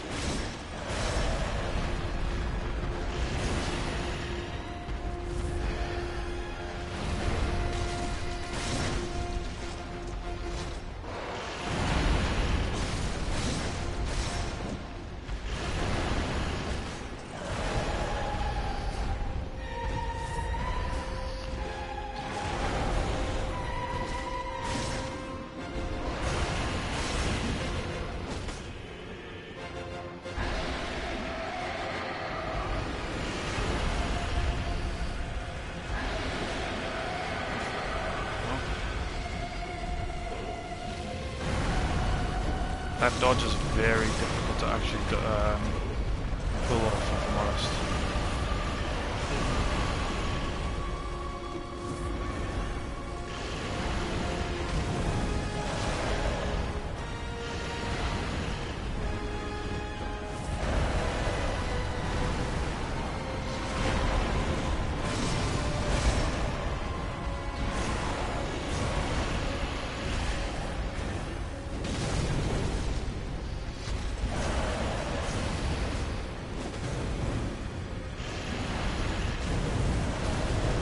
Body really messes up the camera angles.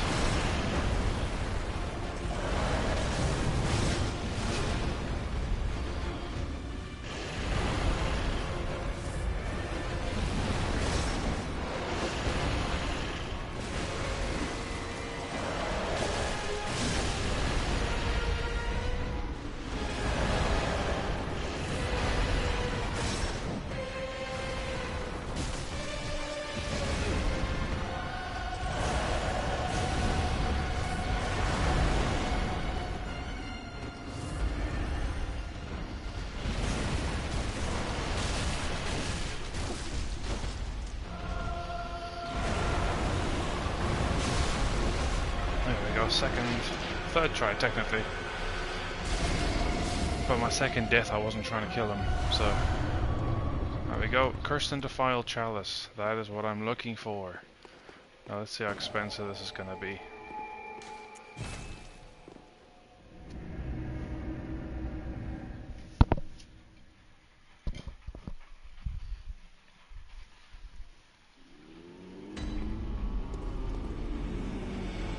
I also have 39, I'm just going to spend all of this on blood vials.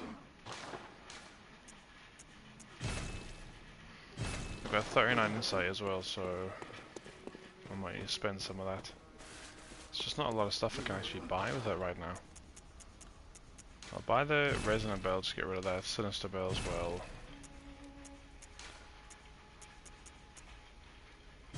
Buy 4 of those. I don't want to overdo on that. Let's see what we need. I'm pretty sure Arcane Haze is one of those things we do need. Didn't use this one, so I'm going to set the Cursed and Defiled Chalice here. So I need Echoes, I need a bit more Ritual Blood 4. I've got 6 Bastard of Lauren, and I need 22 Arcane Haze. Arcane Haze is easy enough to make. You just go to the Arcane Haze bit here, and I can trade in like all my Ritual Blood 3s, or a couple of them to at least get me that. So now I should have enough Arcane Haze. Bastard of Lauren is going to be the most annoying thing. What I used to do is I would just search up dungeons that I can find a Bastard of Lauren in. So, Chalice Ritual, Cursed and Defiled Chalice. So 2 Bastard of Lauren and 3 Ritual Blood 4s. Okay. So I'm going to quickly look online, see if we can get some dungeon glyphs that I can search.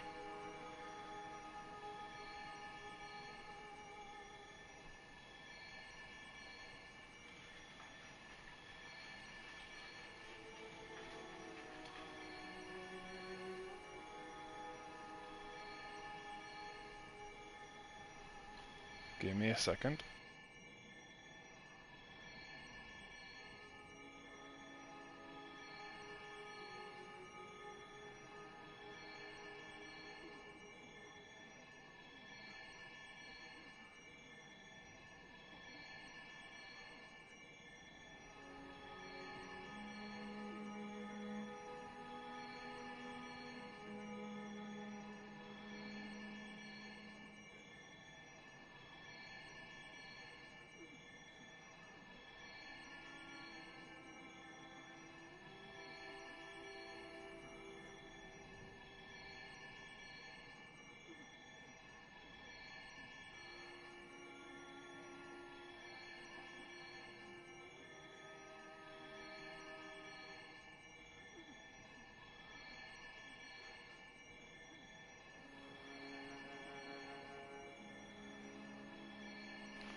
So one suggestion I read is to get the Lauren dungeons, so I'm gonna have to go and fight Amygdala to do that. One of my least favorite areas in the game. But gotta fight through it. Because apparently you can get I mean, there's also something else I can use, but I'll fight this. I'll just quickly get this boss done anyway. I've been wanting to fight this boss for a while, so I just don't like this area.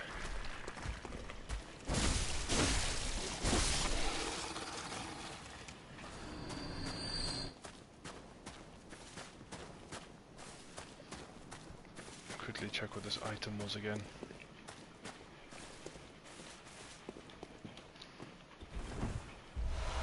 Oh yeah, lead elixirs. Not the most useful items.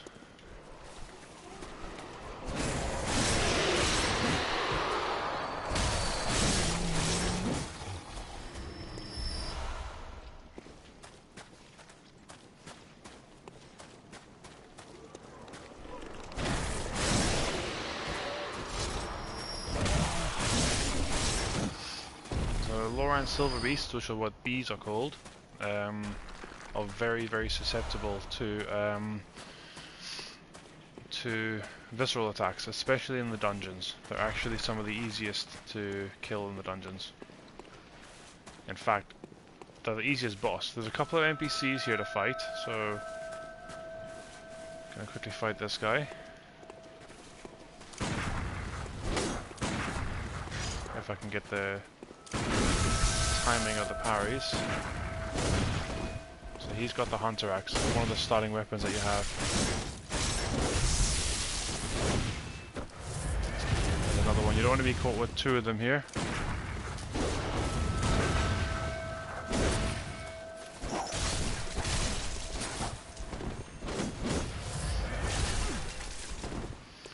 Make sure I don't drop off. Oh, like that. I nearly did. That's what I wanted.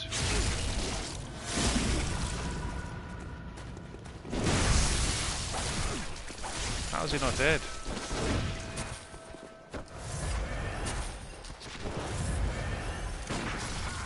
There we go. Literally just need 11 damage.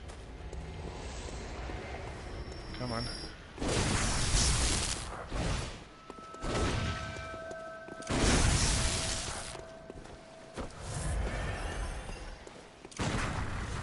How's that not a parry? I don't understand that.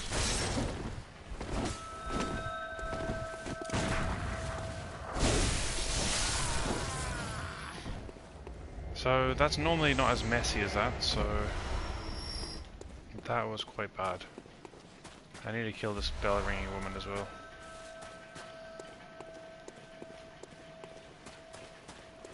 I'll quickly go do that before she summons anyone.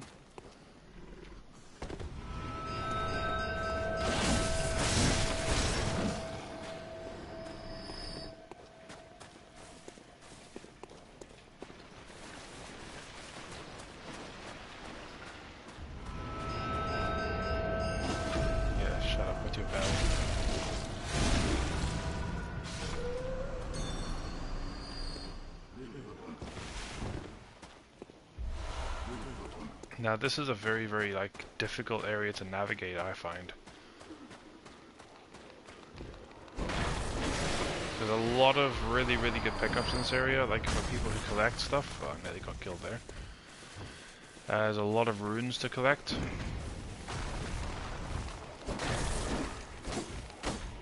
Priorities.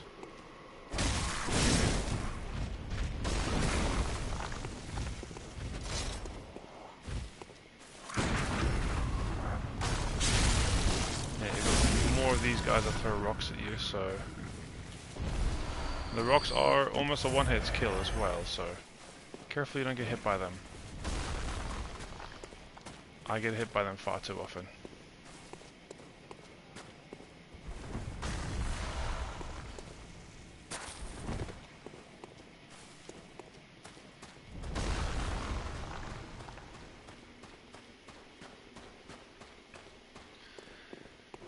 Yeah, so there's actually a lot of tips. What kind of tips are you looking for? The best thing to do if you're early on in the game is learn to parry. So parrying, just use your gun to parry, try to avoid those creatures. You walk very slow in this area. What I'm going to do, just so I can, I don't like the fact that these guys are going to throw rocks and just sense it. I need to walk slow again. Yeah, so I'm going to show you how to parry. I just need to quickly get this guy, and then so I'll lure him towards me. So the parry button is L2, so you shoot with L2. So use your gun, and then you shoot. So as soon as they attack, they go down on their knees like that. It's difficult with these guys to kind of show properly, but your first area gives you a lot of leeway. So all the enemies pretty much in the area you can shoot, so you use your gun. And so L2 uses your left weapon, and then R2 uses your right weapon. But R2 is a heavy attack, so R1 is a quick attack. And then hold R2, you get a charge. So L2 to shoot. If they go down on their knees, it means you've done. Oh, you hear that kind of. You hear a very unique sound. That means that you've executed the parry pretty well. Yeah, as soon as you hear that sound, that means you've done it right. There's a very annoying creature around here. So I'm gonna try sneak up on him. He can kill you, this guy. This guy here. And I don't like these things. Make sure I've got full health. That was dangerous. So watch my health. Oh, it's not quite got. So I need to wait for that bar to go down. So these things are winter lanterns. These are considered probably the worst normal enemies in the game. They are horrible because they just simply look at you and they do frenzy damage. So if you've played Elden Ring, it's very similar to the likes of Madness or bleed damage. But this bar will build up. If you don't have very good resistances, it'll just build up. So as long as you stay out of sight, you'll be fine. So I'm gonna see if I can just kind of charge her and kill her. You don't want to get grabbed, so I'm dead. I am dead. There are different areas in the game, yes. Can I heal in time? Can I heal in time? I actually survived that somehow. So there's a lot of different, there's not really different worlds as such, but there's different realms. So you have like this is a nightmare realm. So that, I believe there, is something that you get in the DLC. That little church spire, not church spire, that spire in the back. I think that's actually the fishing hamlet, if I remember correctly. So this is a nightmare realm. So this actually isn't, as you can see, it's like floating islands and stuff like that. So you have the nightmare realm, then you kind of have the regular world, which is where you're in. I think I'm just going to focus on getting to the boss. I'm not going to drop down there. As I said, this is my least favorite area, so the least amount of time I spend here, the better. I can hear those little scurrying beasts around me as well. I've not actually played Demon Souls, so it's not, when it comes to Demon Souls, I don't know how the world looks and how the world runs. But I'm pretty sure these games are very similar in a lot of ways. So here's a good example to parry. So you hear that sound. Every time you hear that sound, you've parried, and just walk up to them and press R1 on them, right in front of them, and you'll basically do a visceral attack. Now what you have to do is you have to wait for their attack, so they'll do a wind up, and then as they just about to strike you, that's when you do the visceral attack. Didn't actually need to come up the elevator, just to activate it, but yeah. So it's very different to Dark Souls, because in Dark Souls, to do a parry, you basically have to hit the shield at the very, very moment. So for the majority, all the attacks are, well, most of the attacks pretty much are parryable, but they have different parry windows, so different timing to them. So, for example, in Dark Souls, you basically have to wait for them to hit you. So at the moment they would have hit you, if you can time the shield parry, I think it was L1, I can't remember the button, but I'm pretty sure it was L1 in that game instead of L2. Then it would, you would get the kind of parry sound, but it's different sound to this game. So now we're going to go fight Amygdala. There is another way that you can parry enemies as well. If you walk behind them and then visceral, like you basically do a charged R2 like that to their back without them knowing, they'll go into the same animation. You can do the same attack from behind. And then there's certain enemies like this boss that I'm about to fight, where if you do enough damage to them, then you'll hear that same sound, and then you can actually walk up to their head and do a visceral. So I'll see how I do this. I don't know if I'll kill him too quickly, but we'll try.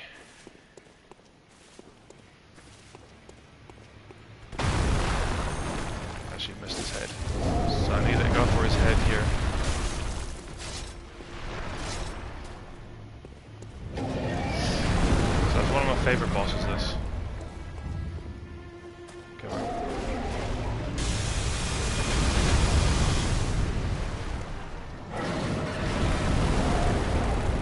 Normally he's very easy to kill. I'm just taking my time on this one. I like this boss to last a bit longer.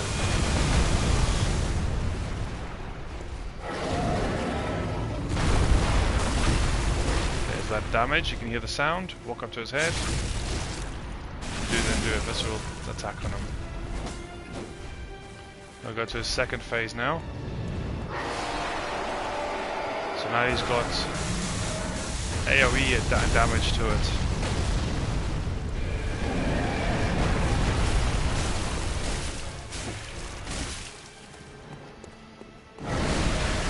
Now his third phase. Now he has range. So the best way to do it is to go right between his legs here. You'll force him to jump. And then do it again.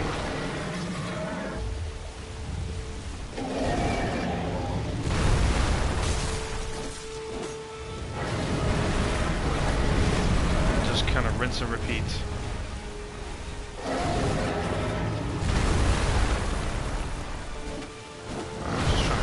Arms, that's all, or his head.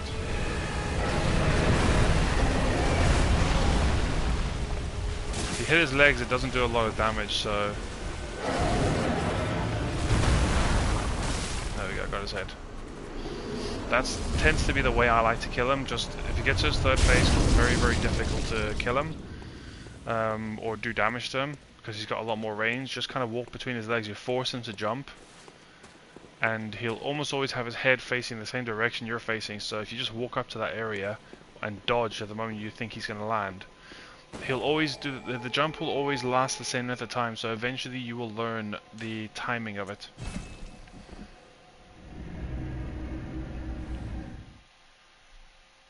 Yeah, so L2 is to shoot your gun. And L2 will, basically you have the wind up so the arm will go back, for example, and as his arm's swinging in, you push L2 to actually get him into the visceral, like the parry state, and hear that sound. So if I go, I'll kind of give you an example, because you'll be in Central Yharnam, so I'll quickly jump there.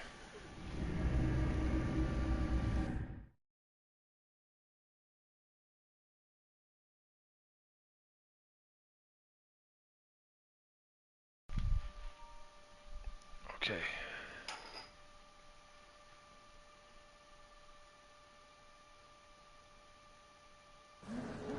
Sometimes enemies will have multiple attacks as well, so if they have multiple attacks in one, you can parry any one of them as long as the timing is good. So you have this guy here, he'll have that last attack, and you just walk up to him and then just do the R1.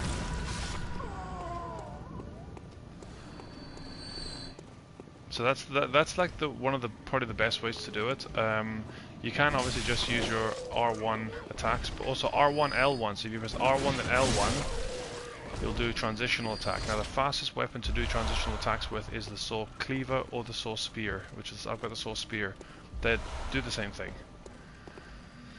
Saw spear just has slightly more benefits to it. So I'll show you this here. So this is the sword cleaver.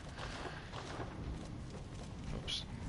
So in the game there's a hidden mechanic called serration. So a weapon, if it has serration on it, so if you look at the weapon here, you can actually see there's like teeth on the bottom of it. This is the cleaver. So if I swap to the spear, you can see it looks slightly different, but they pretty much work the same way in terms of the weapons. So if I do R1, L1, then L1, they're transitional attacks. Do the same thing here. Exactly the same sound, but they just look different. So weapons with serration will do about, I think, 20% extra damage to beasts. So any beasts in the game, they're weak to serration. So if you hit them with the serrated side of the weapon, which basically means if I just do R1s like that, I'm basically hitting them with a serrated edge all the time. But if you then turn it into this, when you hit, you're actually hitting with the bottom part of this. Now the cleaver doesn't, it's a blunt attack, so it doesn't actually have any serration on the bottom of it. It only has on the top. But the difference with the spear is that if I have it in transformed mode, I've got serration on both sides, which means no matter how I attack, I'm always doing serration damage. So that's the reason why I prefer this weapon over the sword cleaver. The sword cleaver is, I believe, slightly stronger in terms of its natural damage, but the sword spear just has that extra benefit. It is incredibly detailed. There's a lot of like small mechanics in these games that actually blow me away. Also, if you do an R2 attack with this, that attack there is actually a thrust attack because it's a spear. Certain weapons actually, so certain enemies, like mainly alien-like creatures, like your brain suckers and stuff, they're weak to thrust, so you can do that. You use thrust attack on them, and then obviously the other one, if I do, oops, did not mean that. The L1 would be so L1 is your transform, so you just transform it as many times as you want. But if you do attack, so you do R1, L1, L1, L1, it keeps transforming, and those attacks do more damage. But now the L2 of this is just a swipe, so that's what they call a blunt attack, as opposed to a thrust attack. So certain enemies will be weak to blunt damage as well. And you can normally see these in the stats here. So if I go onto this weapon and I look at display, or toggle stats should I say, which is a sword cleaver. Okay, so not under that, I believe it might be under display. Yeah, under display, so you have blunt attack and thrust attack, where it says physical attack. You have those two numbers. So actually, sword cleaver doesn't do either blunt or thrust. But certain weapons, like the hammer, for example, if you get a hammer weapon, you got the Kirk hammer. The Kirk hammer, if you're in the second form, it just turns into a hammer, which is a blunt attack, and certain enemies will be weak to that. And this one here, you can see it has the extra damage and thrust. So if you do thrust attacks, you'll actually do more damage to the enemy because they're weak to thrust. Just as a kind of extra hidden mechanic. But the serration is my favorite. That's the reason why I prefer the sword spear. So it's all to do with timing. There's another area that you can go to in the game, which once you get past this first area, it kind of gets a little harder to parry. But your second area, called Cathedral Ward, there's enemies in there, there's guys dressed in like church garbs. You can parry them at any point in their attack. You don't have to wait for them to do their like swipe, like the actual attack towards you. So you can shoot them during their wind up, you can shoot them just as they hit you. It kind of gives you an idea of how the mechanic works. But then as you get further into the game, the parry window gets harder and harder and harder, so just to keep that in mind. So that's, I think, the... Okay, so I can now technically do the Aileen Lauren chalice if I want to. What do I need for it, though?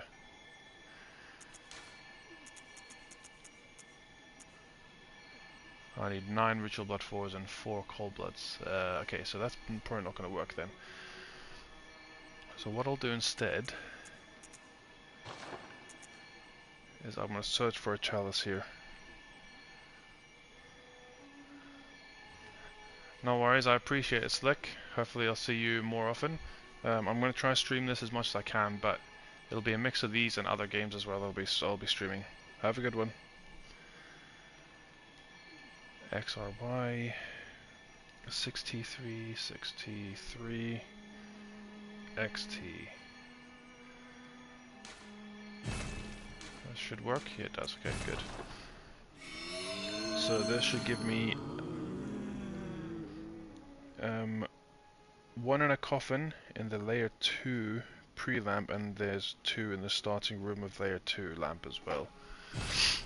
For the Bastard of Lawrence that I'm looking for.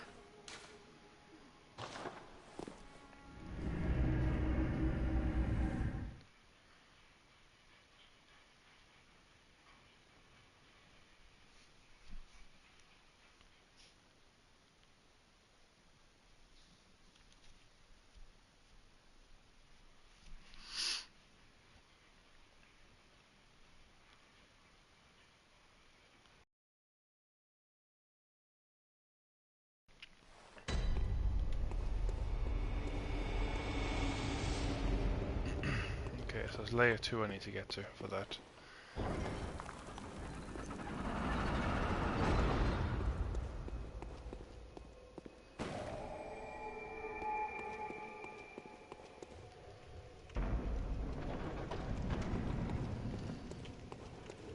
Okay, so you're probably wondering why the dungeon looks a bit different here, and the reason for that is because this is a false depth dungeon. So it's not the correct level, and it's also not the correct dungeon in general. So you can see there I've got a tempering damp blood gem 5 from them. So this is actually the same level as a depth 5 dungeon, so that one thing I got there is going to help me big time. I do not like dogs.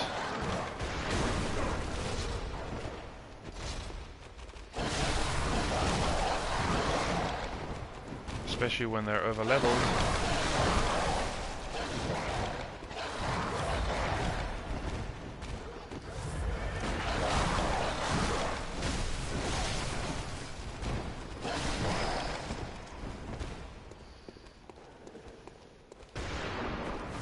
Oh, I nearly died there.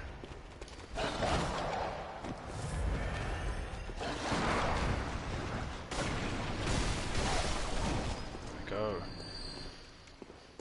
Dogs do my head in. And this guy constantly shooting as well.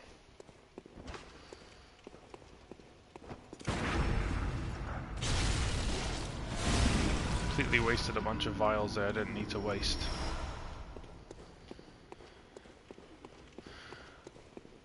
I wonder who the first boss in this is going to be then, if I have to get to layer 2 for this.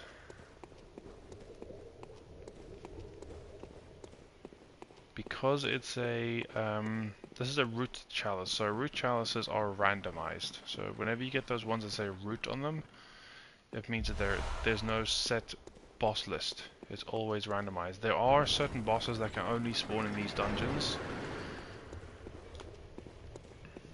So I'm just going to check. So there's a blood liquor already. Nice. Okay. That was what I was hoping wouldn't appear.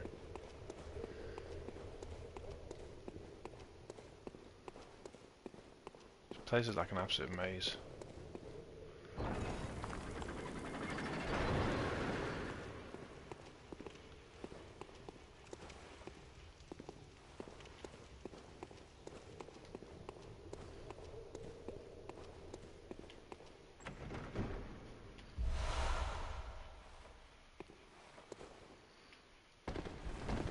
Is there a door here? There is.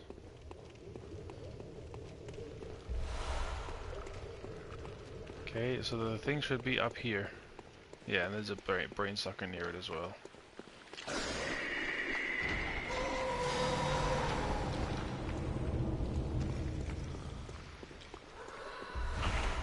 So this dungeon that I'm actually in is supposed to be an ice chalice dungeon.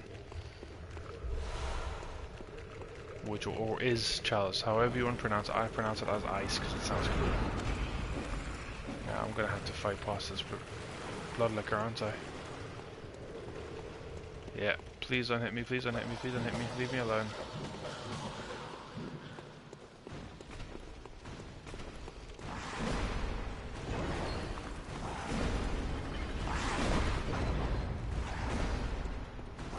Can he get through? Not quite, that's fine. Hopefully it's a brain sucker or something, because they'll have only certain types of bosses that can spawn. Could be a boar, or is a brain sucker, okay. Brain suckers are some of the easiest bosses you'll fight.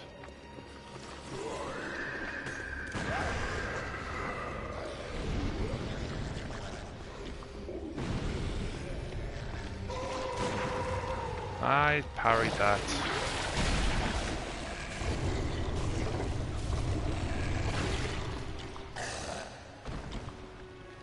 Give me time to get up, please.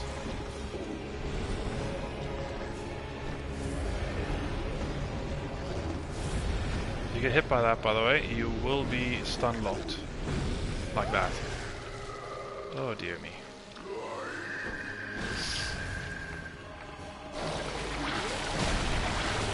This is gonna kill me. Oh wow. Wow. Okay, I'm gonna need to drop down so I can actually heal.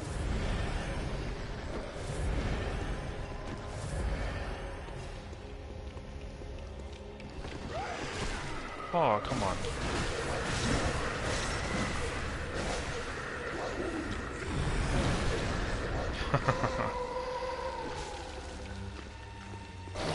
Brain suckers are very easy, Kyle says. Yeah, so easy.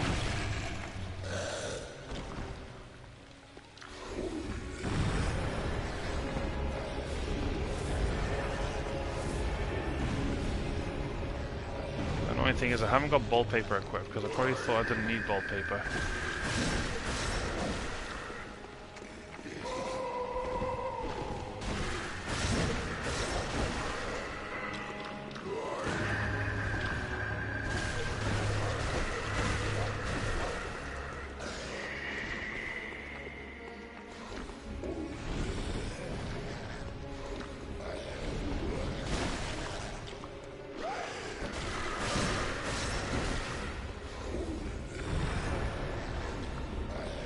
Now they are parryable, but the difference between knowing an attack that's going to grab you and an attack that's just going to hit you is a bit annoying to time like that. See, I parried him. As soon as he does that attack, he'll grab you, and it's so difficult to get away. So I've just lost, I think, like 8 insight from this one fight.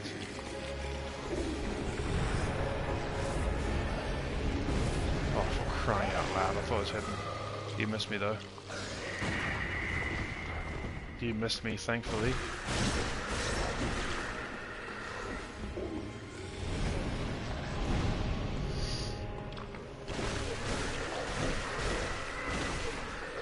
Doing minimal damage to him, I really am.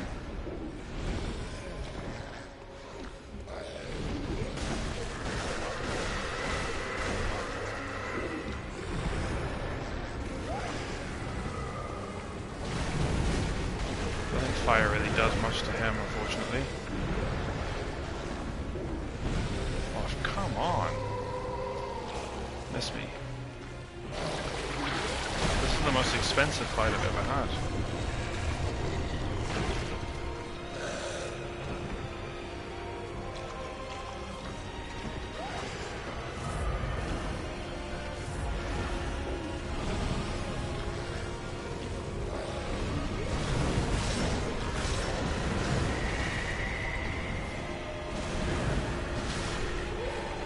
Thank you. That fight cost me 10 insight. That's a very, very, very expensive fight, that. Okay, so the pre-lamp says I should get one of the items I'm looking for. It's a Bastard of Lauren, I think I'm looking for.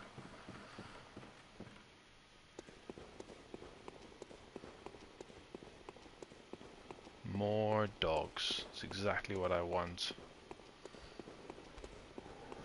And of course, there's nothing on this side.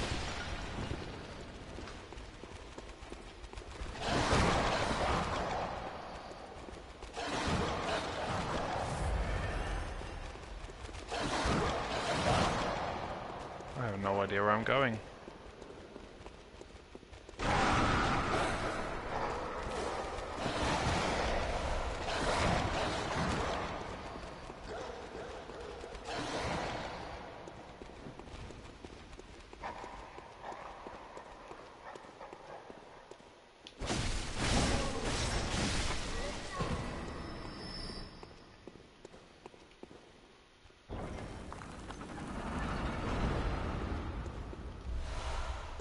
Ritual blood 5s. I don't need ritual blood 5s. It's the 4s I need. I think I need 3 more 4s.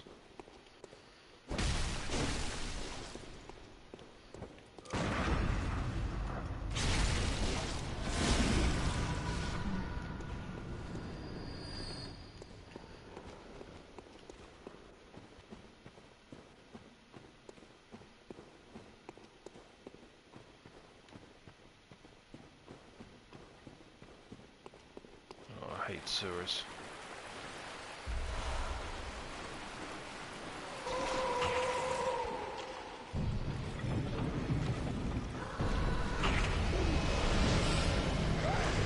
Crying out loud.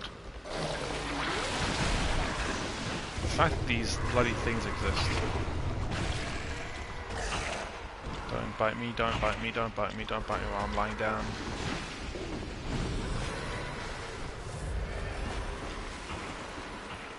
Run angled, so you can't hit you. Completely unnecessary the amount of damage that they do, or the fact that they steal all that insight.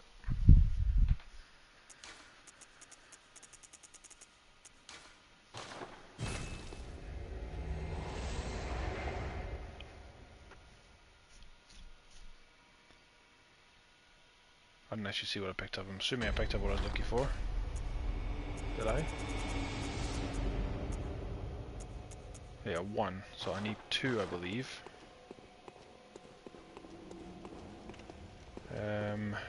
Which I think the next one is actually... Oh, I didn't get the lamp. Didn't get either lamp.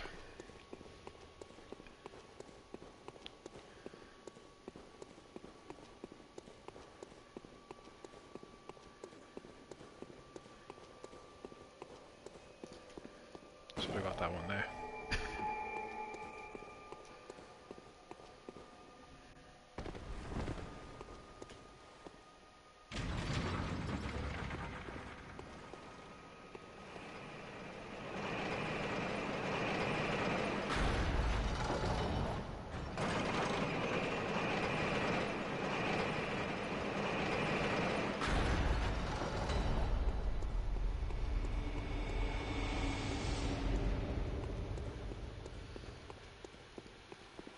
So I think they said there was 2. I need to read that again. Should be 2 in this area.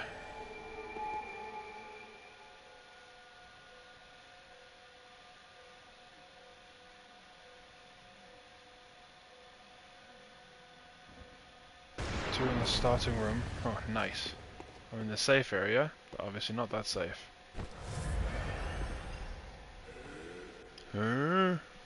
Love the noise he makes when he loses you. 2 in the starting room after the L2, the layer 2 lamp. Okay. Go on.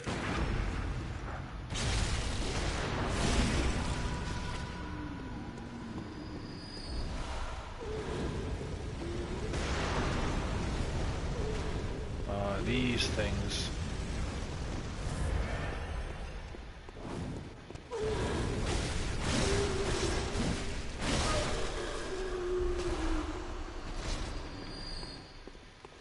Another one of these gunmen as well, so I need to be careful.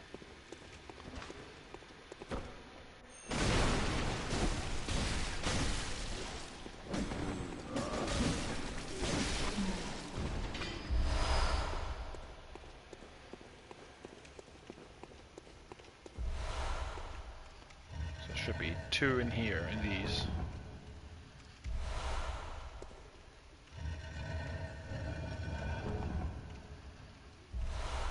Pearl slug. There we go, Bastard Lauren. Okay, so I'll leave this dungeon now. Got what I needed.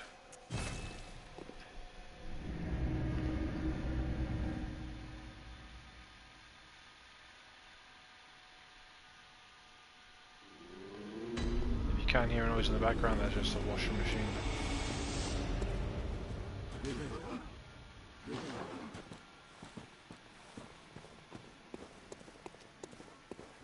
So what do I now need? I think I just need... Did I mean to use that one?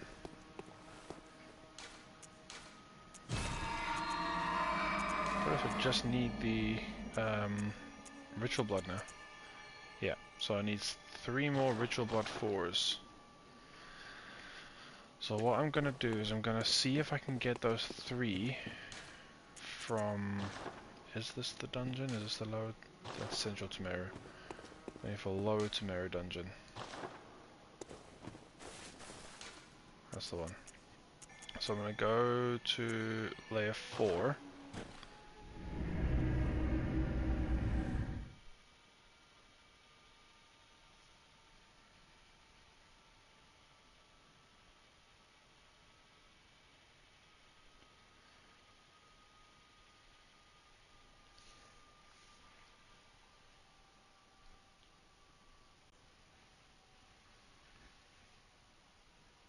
Just let it load up. Just I'm still playing this off a PS4 hard drive. So I'm gonna see if I can search the extra room here. It's on the side. Hopefully I'll have a few things I need here.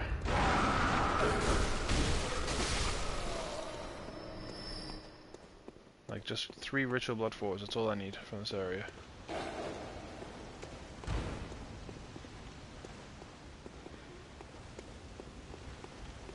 Come on.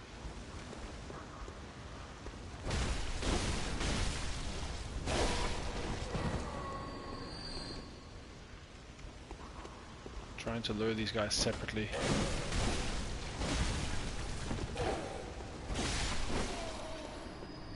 So focus on this guy by himself.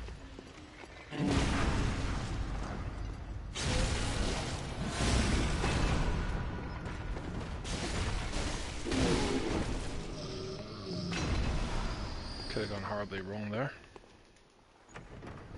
Please be ritual blood 4s. Nope.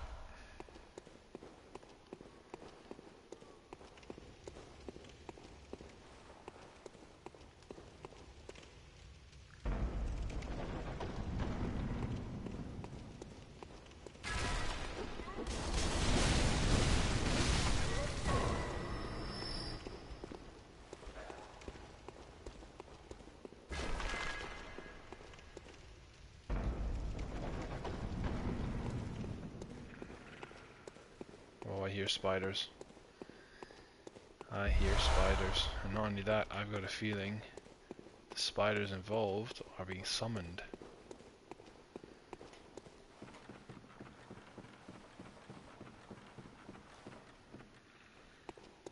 You can hear the kind of purring sound of spiders. Right beyond this door. Yep, there we go.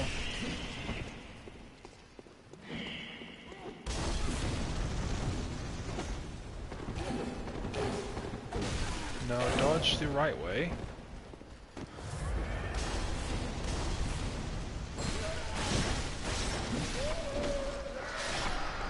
Yeah, thought so.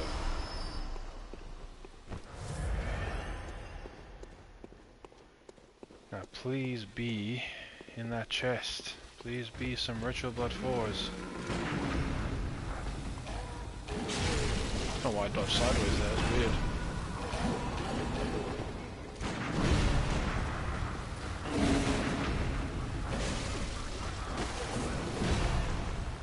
Too many people in the way.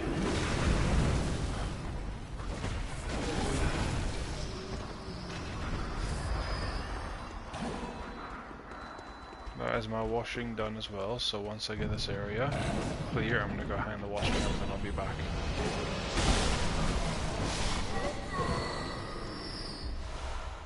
More Sage's wrist. Oh dear. Well, I shall be right back.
that's me back. Apologies for that.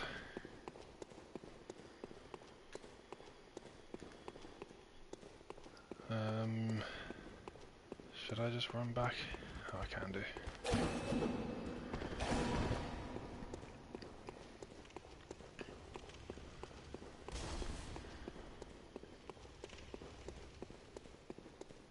So I still need Ritual Blood 4s.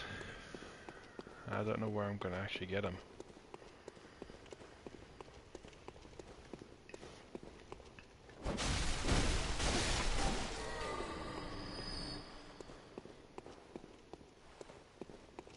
What I'll do is I'll probably use a different dungeon. Maybe search for... because I just need 3. So I can get 3 more.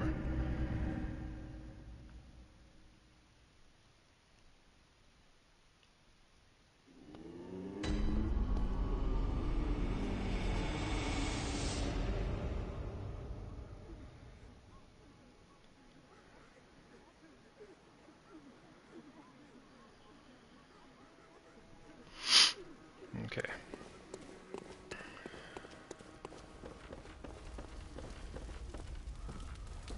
Oh, I'm gonna put the gem that I got in my weapon as well.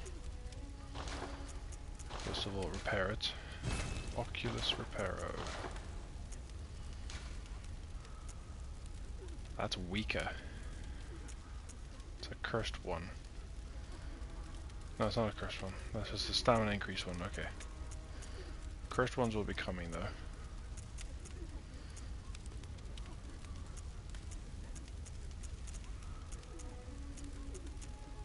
Yeah, that's the one.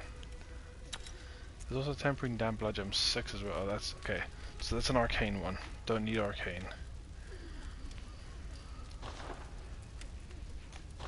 Oops, dropped my controller. So now I need to find where I can actually search for this Ritual Blood 4 farming.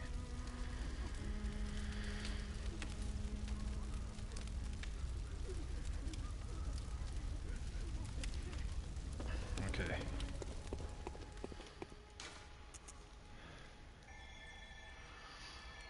So HZ70 73 745.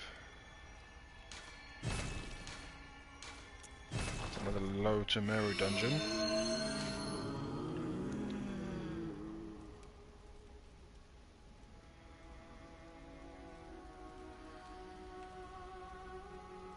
Okay, so I need to just read what it says here. So it says once you enter the dungeon, head in the first hallway from the lantern. Kill the spider at the end of the hall.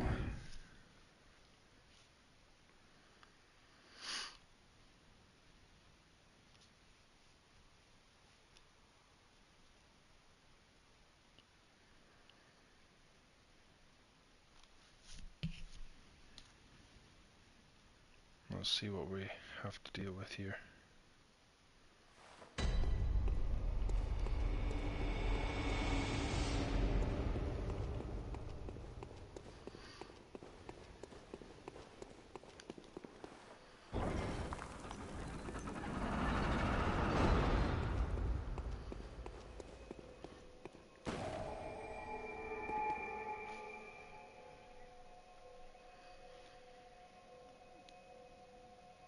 Okay, kill the spider in this hallway. From the room at the end of the hallway, there's a couple of trees and a sack man. He'll walk into the next room if you're slow. So just keep going if you don't see him. He's dropped a Ritual Blood 4 for me every time. So every 2 to 3 kills. So I just farm him then, do I?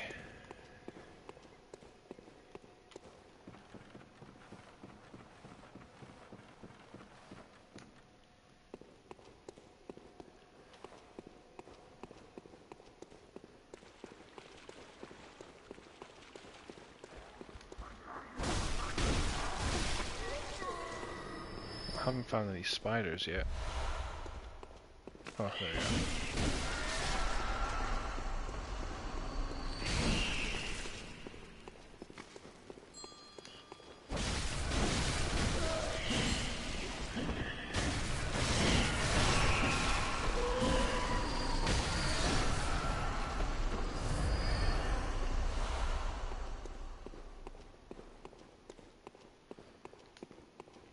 don't know what it means. Oh, I recognize this room.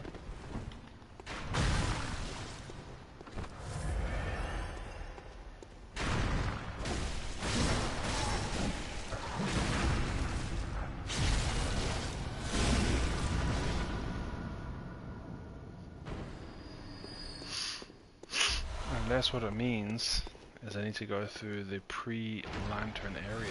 Maybe that's what it meant. Because it looks nothing like what he's describing.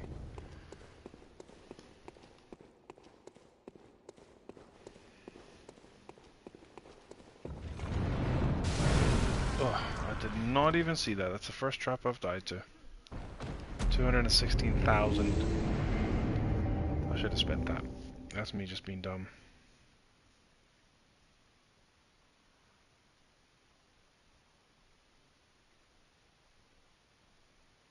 Okay, somebody's actually got a better glyph, so I'm going to use that glyph.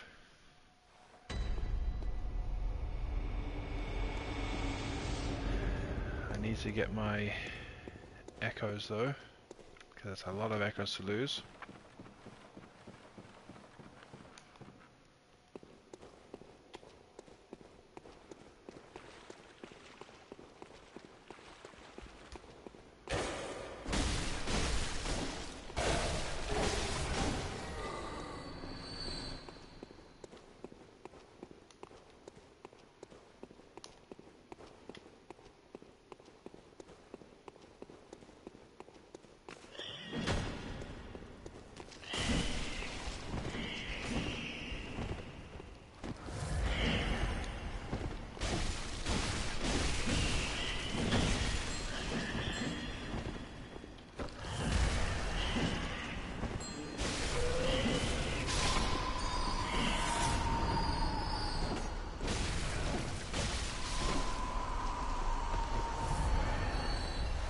So there's my echoes back.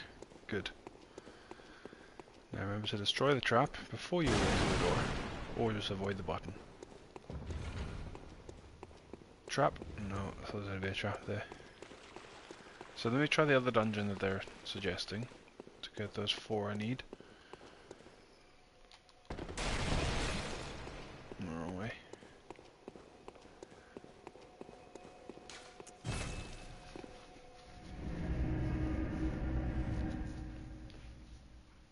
So using glyphs online actually doesn't use any materials, so it's actually the best way to farm dungeons. You don't have to waste them.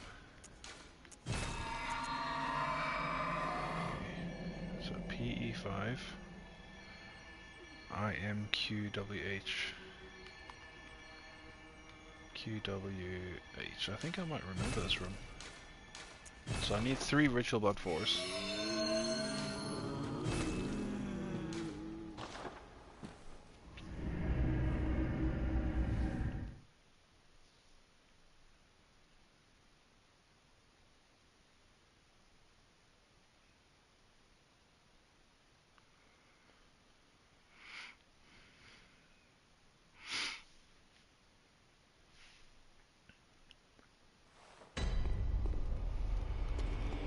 Yeah, I think I remember this one. Let's just go into like one large room, and then there's a bunch of bagmen in there that you can kill. Or sagmen, or snatchers as they're called.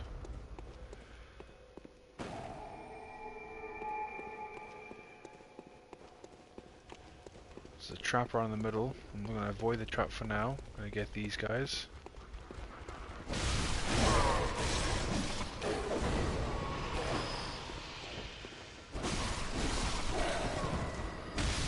Pretty sure they drop twins as well, these guys.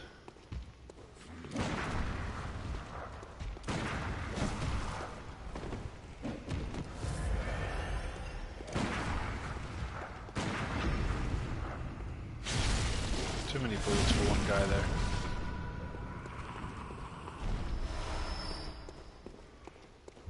Okay, he drops a twin first.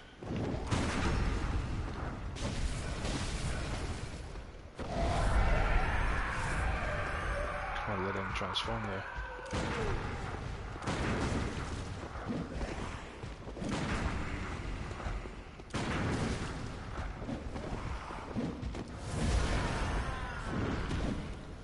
never have let him transform or go to second phase, because he becomes a lot faster.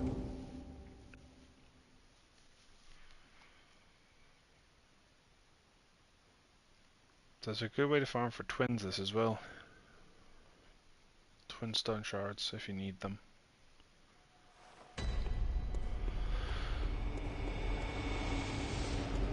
So avoid the trap again.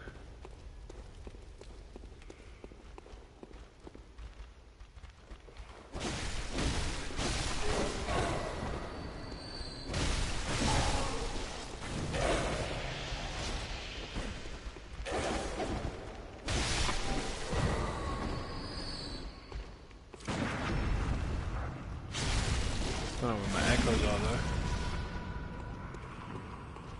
The guy on the bridge by any chance? I believe there's a guy that's up here. Has he got my echoes?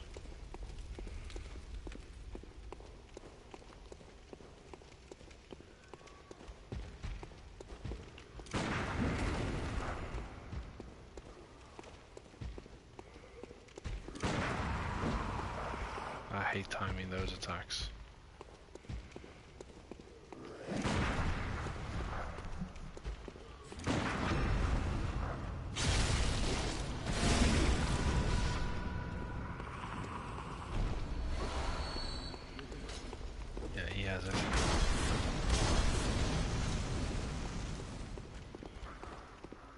Figure out how I'm going to get up there now. There he is.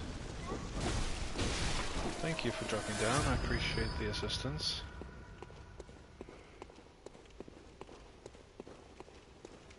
Okay, so now I can set the trap off.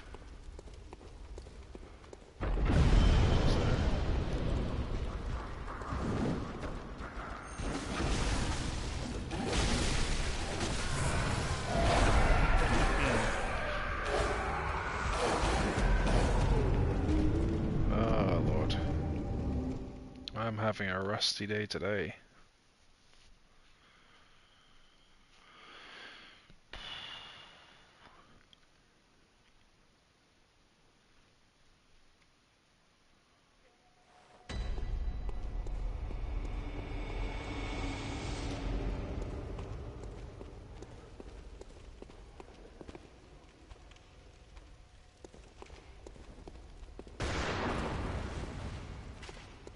Where have my echoes gone?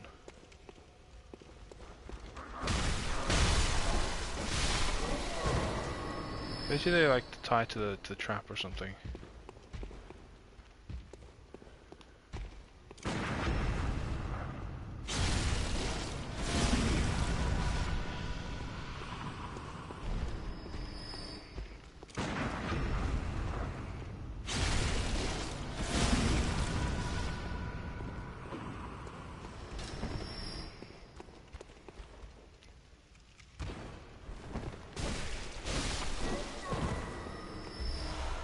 One ritual blood 4.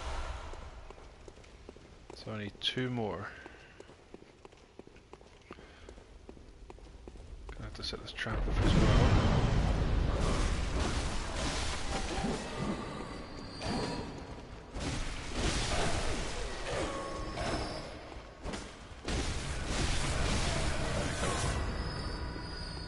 Too scared to lose all my echoes, that's the problem.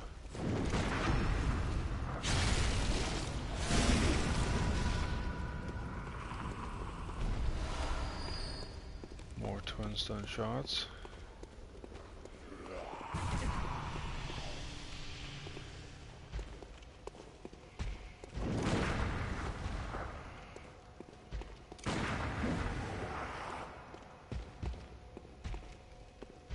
Come on. So only attack I like to actually try to stop. Please, please, please. No. Okay.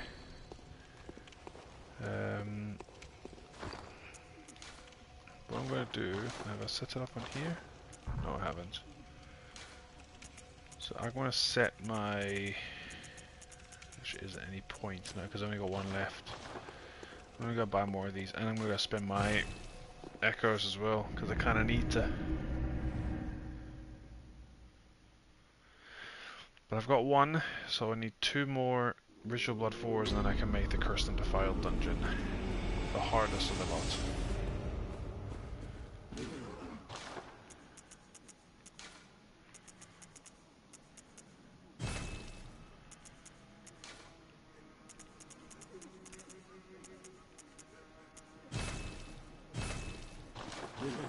Okay, use the rest to level Welcome. What is it?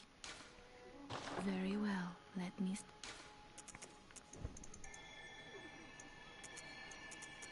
Yeah, I'll do that. Level 84 now. Oh.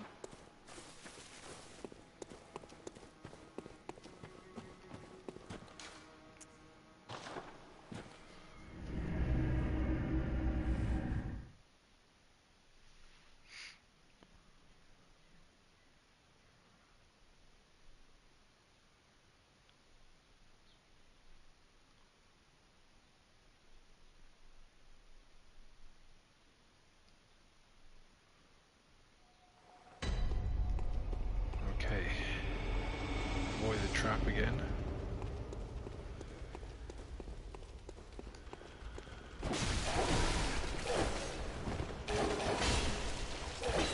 Jeez. Calm yourself.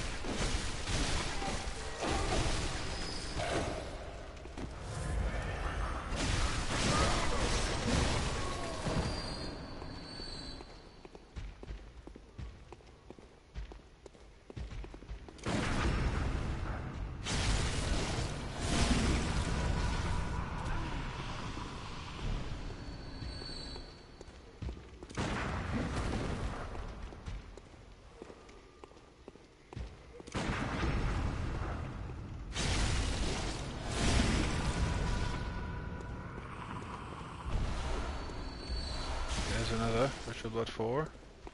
So only one more needed now.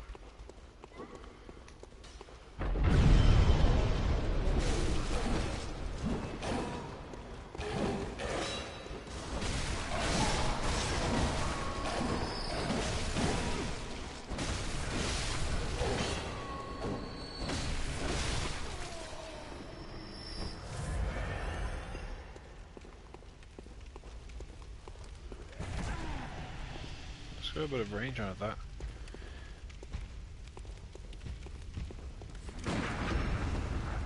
Thought the timing of that was well off, but got lucky. There it is. It's the last one I need.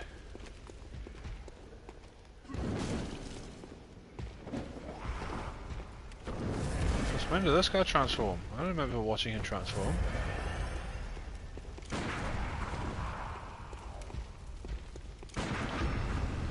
Bugger.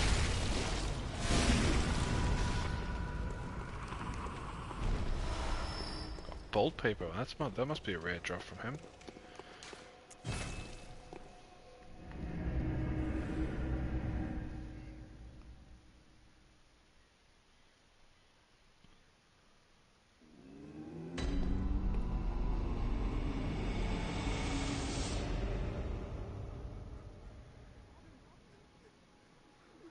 Okay, I'm just looking for one more thing here again.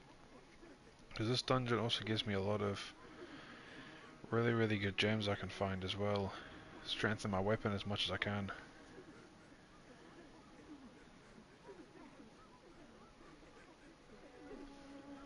So, first one I want to get. I'm trying to see where it is now.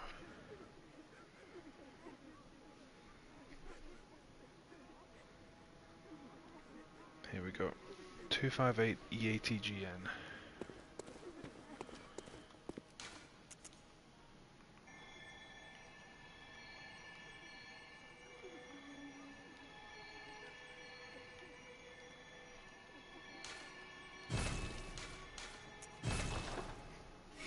This is going to be an early farm for me to get good, strong gems for my weapon.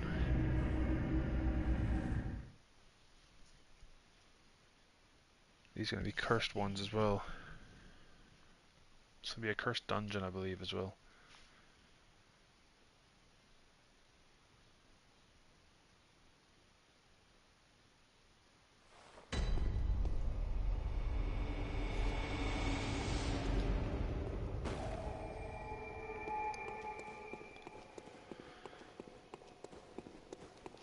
can't remember where this guy is. I think I do remember. Guess I'll see when I get there.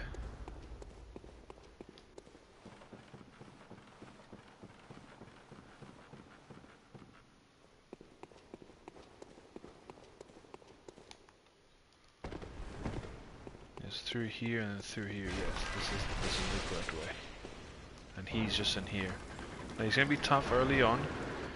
It's just this watcher, so just kill this watcher. He's not that tough. Good. I thought I'd actually shot before he hit me, but clearly not. I could also get a decent amount of vials from this, because this is like a depth 5, I believe.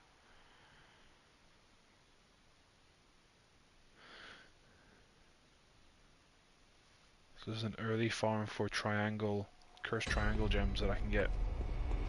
This is the reason why I spent time getting the uncanny soul spear.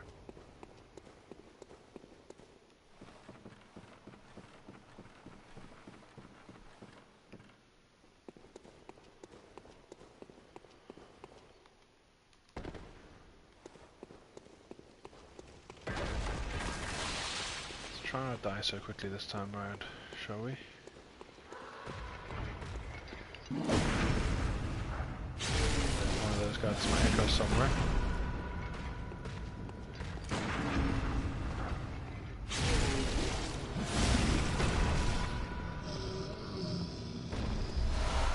Quicksilver bullets to start. Okay, that's not what I was looking for.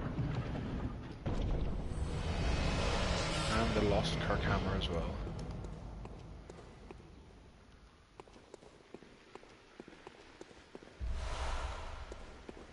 Where are my echoes now?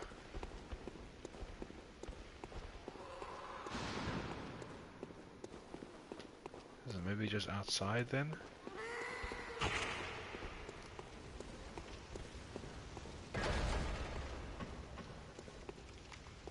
Oh, they're up there.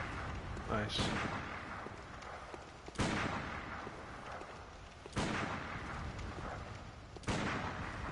Come on, drop down.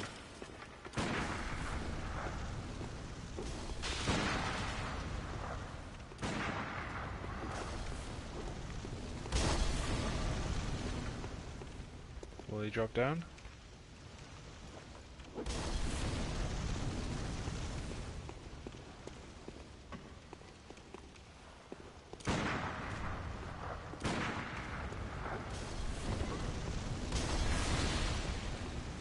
Sometimes I just run off the edge. Oh well, it's not that important. It's only 18k I think it was. So I farmed this guy a couple of times, just because it'd be nice to get a good gem on my weapon. Now it will be a cursed gem, even though it doesn't look like it's a cursed dungeon. So a cursed gem would give me, I think, 25% extra damage. It's not the strongest gem in the game, by any means, but it will do. At least early on it will do.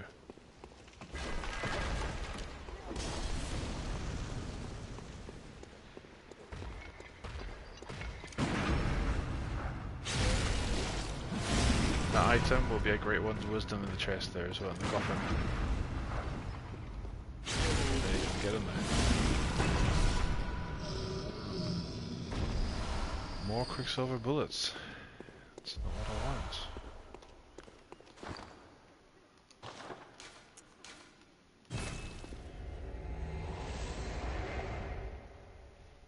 So this is the early farm for these, and then there'll be one for radial gems as well. 25.3 radial gems, where are they? There we go, got one here. Okay, so we'll use this one first. Now, cursed gems end up getting a positive effect or multiple positive effects and one curse on it as well. And the curse tends to be a negative effect. However, there's certain curses actually are better than others in terms of like less detrimental to your game. And there's a hot topic on kind of which ones are considered the better ones. There are a lot of people that like weapon durability because they don't mind just repairing their weapons. I personally don't like it because it reduces your weapon durability basically down to like 10%. Just one single gem will do that. Another one is reduces stamina by only 3%, so like the stamina cost increases by 3%, sorry. It's not too bad. It's around 3, it's like 3.4, I think it's the highest, or 2.5 is the highest thing you can get. 2.8 or 2.9 might be the lowest on the maximum gems. And then you have ones, the worst one by far, and I think this is not up for debate really, is attack down. Because if you're getting a gem that's like 25% attack up and then 8% attack down, you're literally just getting a gem that does like 17% damage. So it's not really worth getting at all. But you can get a gem with the same percentage, a different curse, and it's a different weapon. Different benefit that you have. So the other ones, so there's a cursed tempering down blood gem 5. Now I think the best one you can get here is a 6. So if I look here, the cursed tempering down blood gem 5, that's a 23.4, but you can see attack versus beasts down. Now those effects aren't horrible if you're building a weapon around like a beast weapon, for example. If you get attack versus kin down, you're fine. Or if you're building a kin weapon and you have attack versus beasts down, you're fine. But considering most enemies in the main game are beasts, you don't really want a weapon that does attack versus beasts down. The best one I prefer is the stamina cost. I don't mind the stamina cost.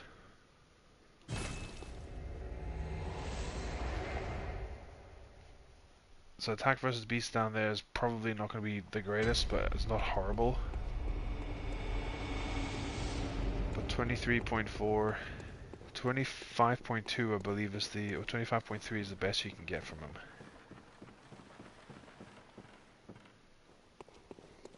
So if we get 25.3 in a stamina cost, I'll be more than happy.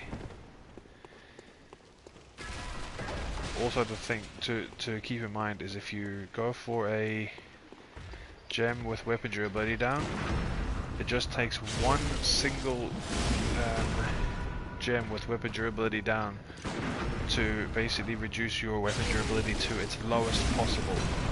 So it basically, as I said, it reduces it down to like 10%. So normally I think it takes like, let's have a look. So I think each one of these, so if we look at the weapon here, this weapon durability is 200. What that means is that for every one of those, I believe it's 10 hits. So you would have to do 2,000. You basically get 2,000 hits out of this, whereas one single gem that reduces it will drop it down to 200 hits. So basically each hit will reduce the durability by 1, as opposed to every 10 hits. And that means that so if you have 3 on there, 2 of them have no negative effect, basically. That's probably the reason why people actually don't mind it. But I don't know, I just don't want to have to constantly go and repair my weapon every single time I return to the Hunter's Dream.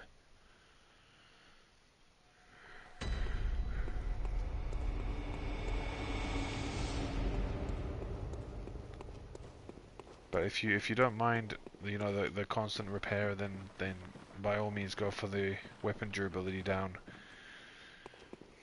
They're not the worst, but to me they're not my favorites.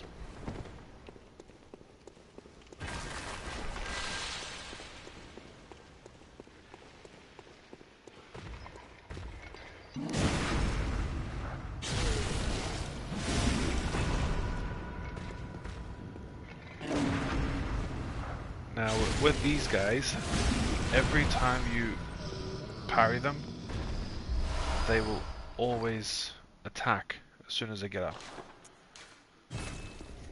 Well, and I say always, I mean they almost always. I don't think I've ever actually personally noticed them not attack straight after. They'll do it. There are a range of different attacks, but for the majority, you'll find them kind of swipe their weapon from left to right. Almost try slice you, but yeah. It's just an easy way to get a second parry on them.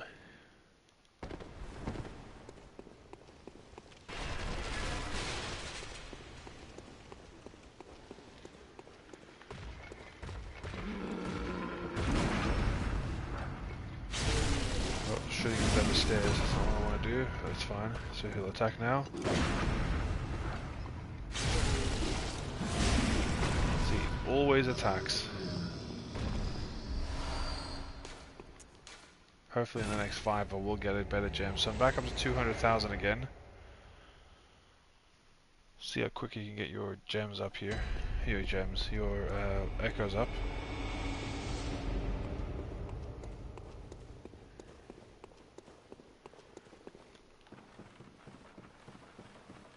Now this is, I mean, for a lot of people they'll probably find this kind of thing to be kind of taking away from the game. Like when you play the game, if you play without dungeons, that's fine. I mean, I know how to play the game without dungeons. I just kind of enjoy the grind of dungeons, so I like to get the strongest possible gems in there. So he'll attack again.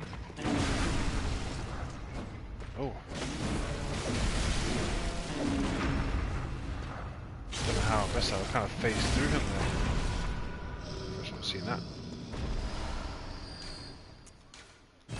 I just like getting really, really good gems. I love the dungeons. It's my favorite. One of my favorite features in the game is the fact that there's like really, really good repeatable dungeons, as opposed to Elden Ring, where once you've completed the dungeon, that's pretty much it till New Game Plus. And yeah, I know there's a lot of dungeons to go through, but each of them having some unique drops that you can't get in others, so you really can get one of those. Whereas these obviously gems are just brilliant. I love gems. It's another feature you don't really find in other games, is the ability to enhance the weapons even more,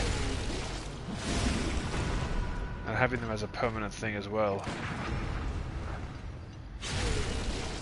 Like I was looking recently, there's a oh, cursed damn bolt gem. Okay, so that's a really good one, but that's not the one I'm looking for. Is that would be a 25.2, I think, or 25.3 there. 25.3. I wanted that to be physical attack up. And Bolt and Kin on the same one is not good, because Bolt is only really strong against Kin. So if you have attack versus Kin down to Bolt damage, they pretty much cancel each other. They don't really quite cancel each other out. The negative effect isn't that bad. But if you want to maximize it, go for one that's like attack versus beast stamp, because beasts aren't weak to Kin.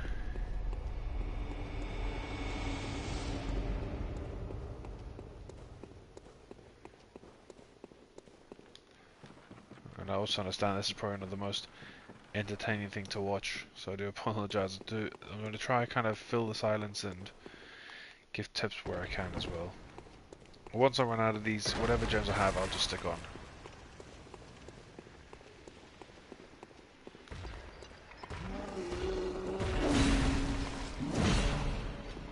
Timing on that though.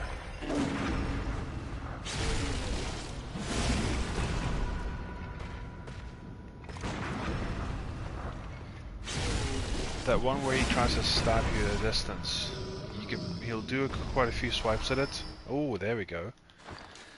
That's good. What's the thing? I bet you it's like attack down. So that's the one just above this. Attack versus beasts down. Okay, but that's the gem you're looking for from this dungeon. Attack versus beasts down isn't horrible, as I said, but considering most of the game is beasts, you're going to lose 10% of your damage on beast enemies.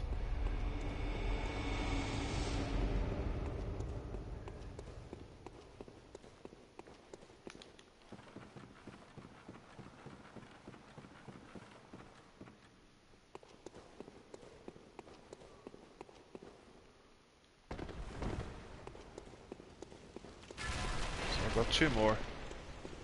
See if I can get some good ones here.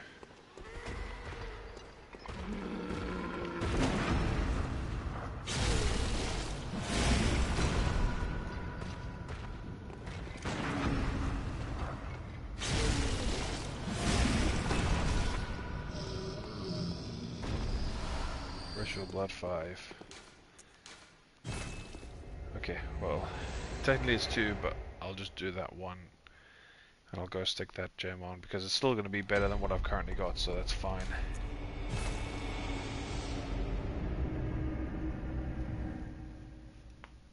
And I'll do the same thing, I'll do 10 runs of the physical one, and we'll try to see if we can get some physical gems.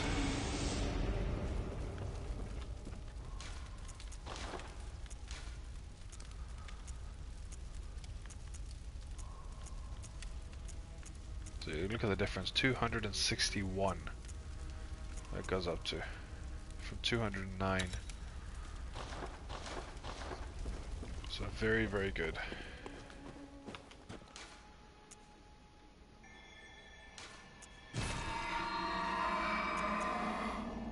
Okay, so this other gem, so this other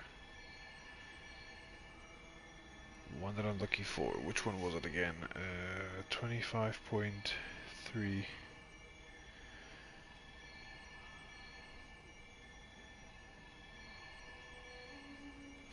F3x2, 4F3x2. Is that the best one actually? I'm pretty sure there's a better one. Hang on. Gonna mute for a second.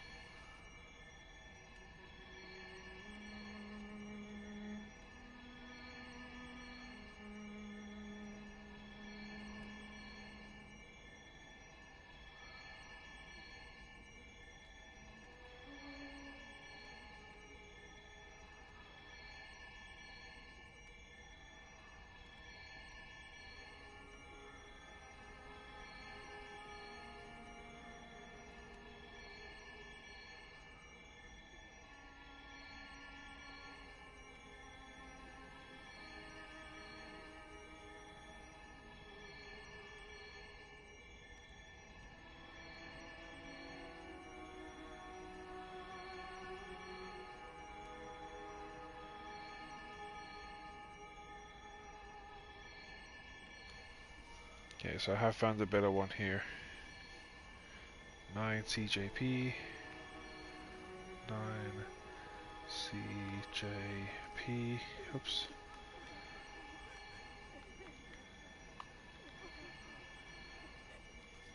Question is, how easy will he be to get to?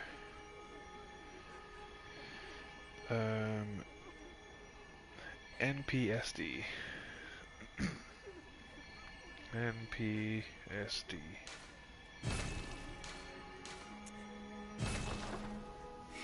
Can't remember this guy. Can't remember if this guy was quite hard to get to because there's a few dogs in the way.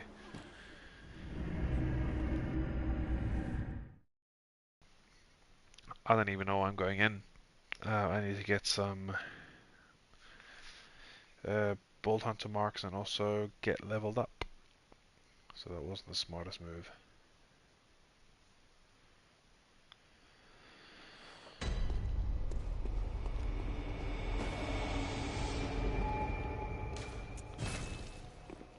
So head back.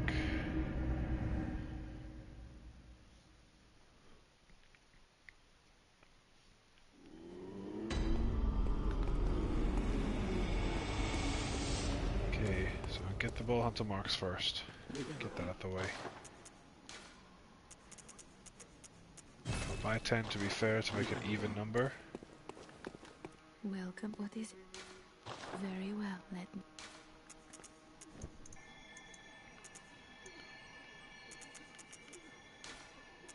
There we go. I need to get that stamina up at some stage as well. 25 is the ideal stamina. Don't really need any more than that.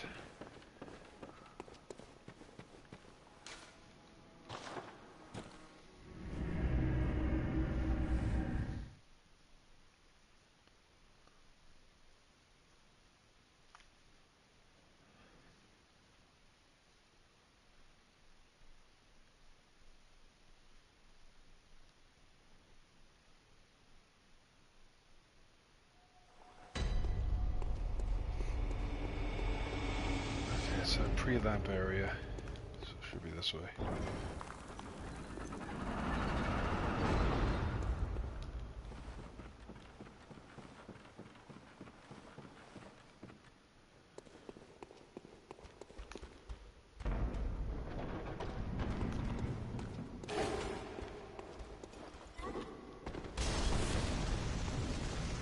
I'm getting PTSD already from this area. There's a dog that chases you forever. He's beyond this room. He'll chase you all the way, this guy here. So open all these.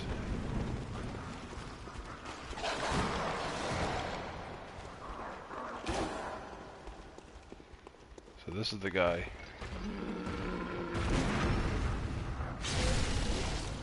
So you can run past that dog, you're fine. If you can't run past that dog, you're a bit screwed.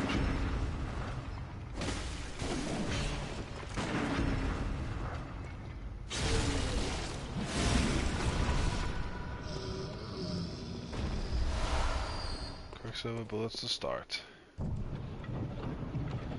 So this should be the Lost Burial Blade? Yeah, Lost Burial Blade. I'm actually just gonna equip these on here. I can also take all these as well. Actually, I'll leave them. There's only a couple of them. Oops, still want me to do that.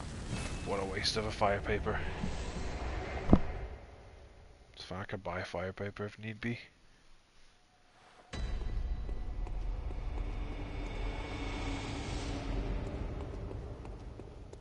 It's annoying how you have to go up and then down again. So you go up here and then you drop down again straight after. Just to go upstairs again.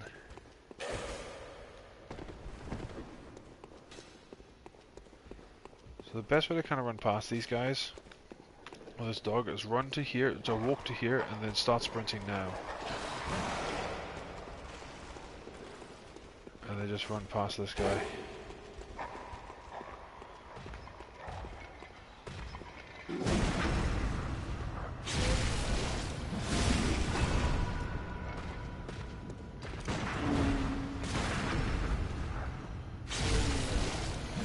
Sometimes the dog chases you all the way up here, and it's absolutely annoying because it just easily kill you. Okay, so no luck so far.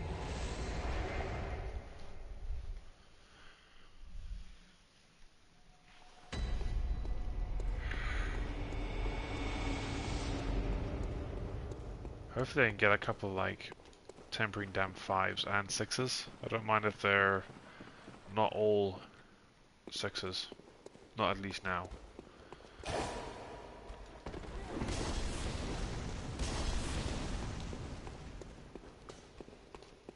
so you walk at this point, and now you start sprinting. Now if you run to his right, he can sometimes fall off, and if he falls off, you're fine. I think he fell off there. I think I had him hit the ground.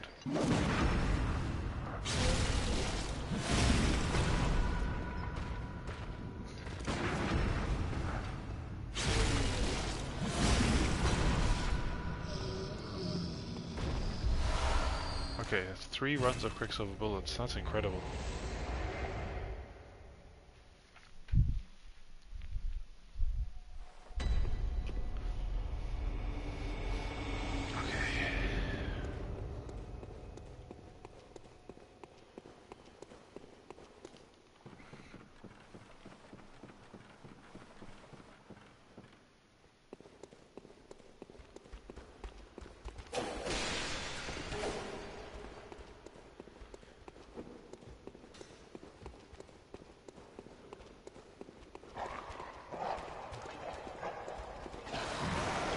I started sprinting through that, I shouldn't have done that.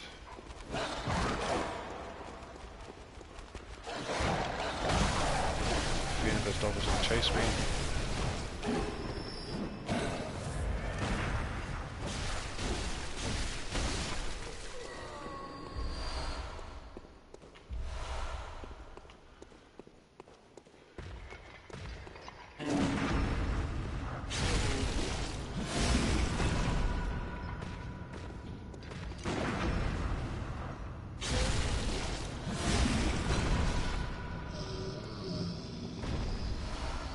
Oh, there's a curse tempering damp blood 5. So 24.4, there's another one, there's another bad one. Health gradually depletes. Do not like that at all. But it's not the worst. You just need to be mindful of your health dropping, that's all.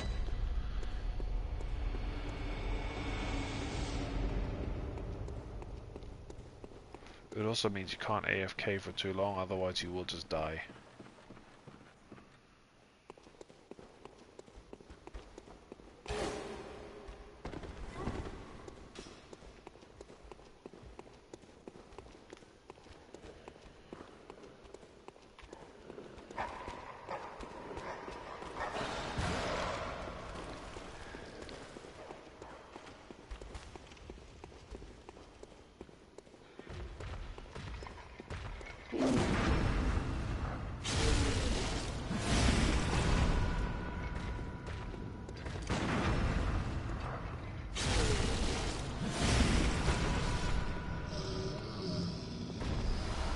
Ritual Blood 5. So it's not looking pretty right now.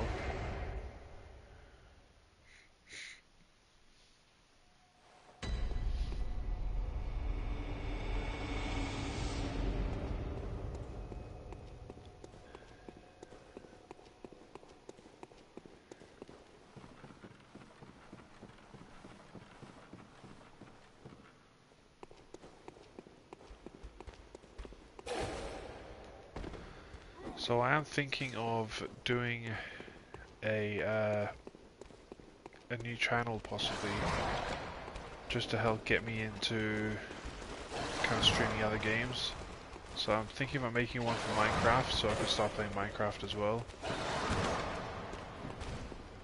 Doing like a comprehensive guide to Minecraft or something like that. Because it's one of my favourite games. I know people who play that and play this seem to be a bit weird, but I enjoy it, so hopefully make a channel for that soon.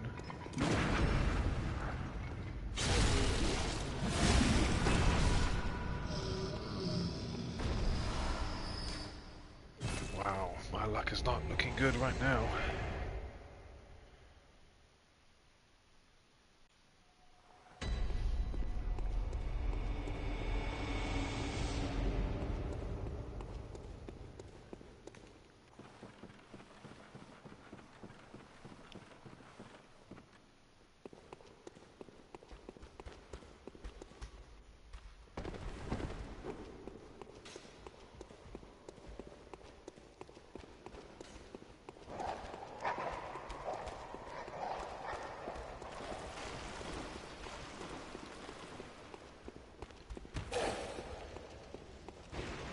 I think you fell off there.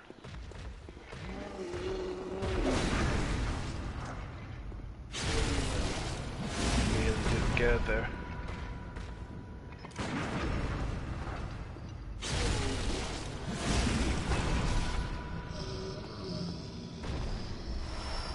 Oh, tempering damp blood 5. That's what I want to see. Weapon durability down 2, the ones I do not want. I need a couple more runs.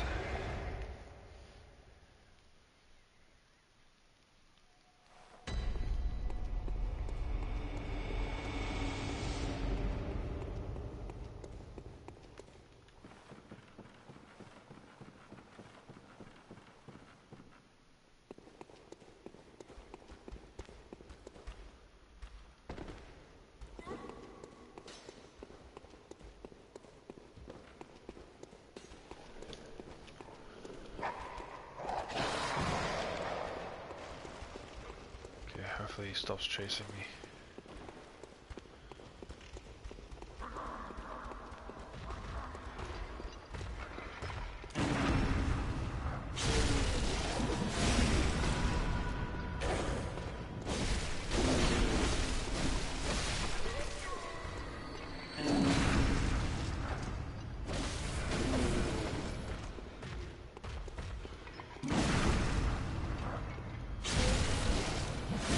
Bullets are not looking good, so I'm gonna have to get careful with that. Okay. 2 more. then I might have to use the weapon durability one. I don't really want to use the weapon durability one, but I might have to. One rule of thumb for anyone in the future who wants to make a blood tinge build: if you were to get a weapon with weapon durability down on the Evelyn, or any gun of any sort, it does not take durability damage, regardless of it having a durability meter. It never depletes, so you can actually get a weapon durability down, and that will effectively have no negative effect.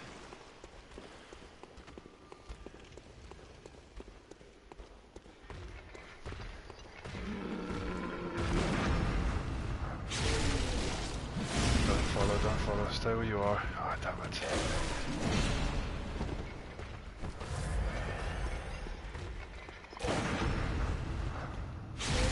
Get the big guy first.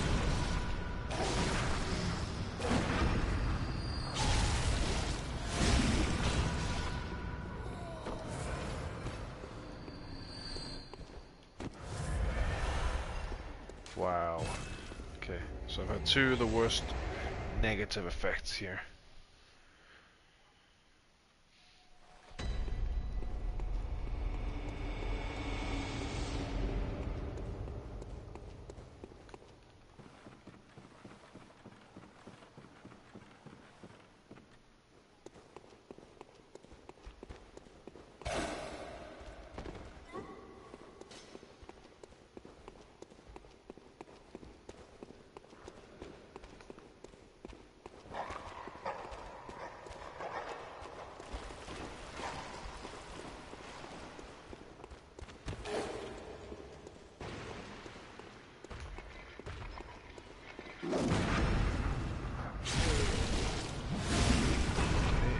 Last time.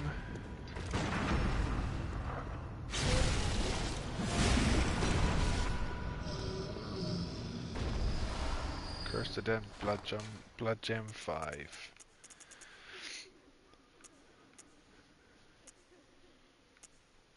That was an adept one. It's not what I'm looking for, but I don't know. I don't like these effects. I really do not like those effects.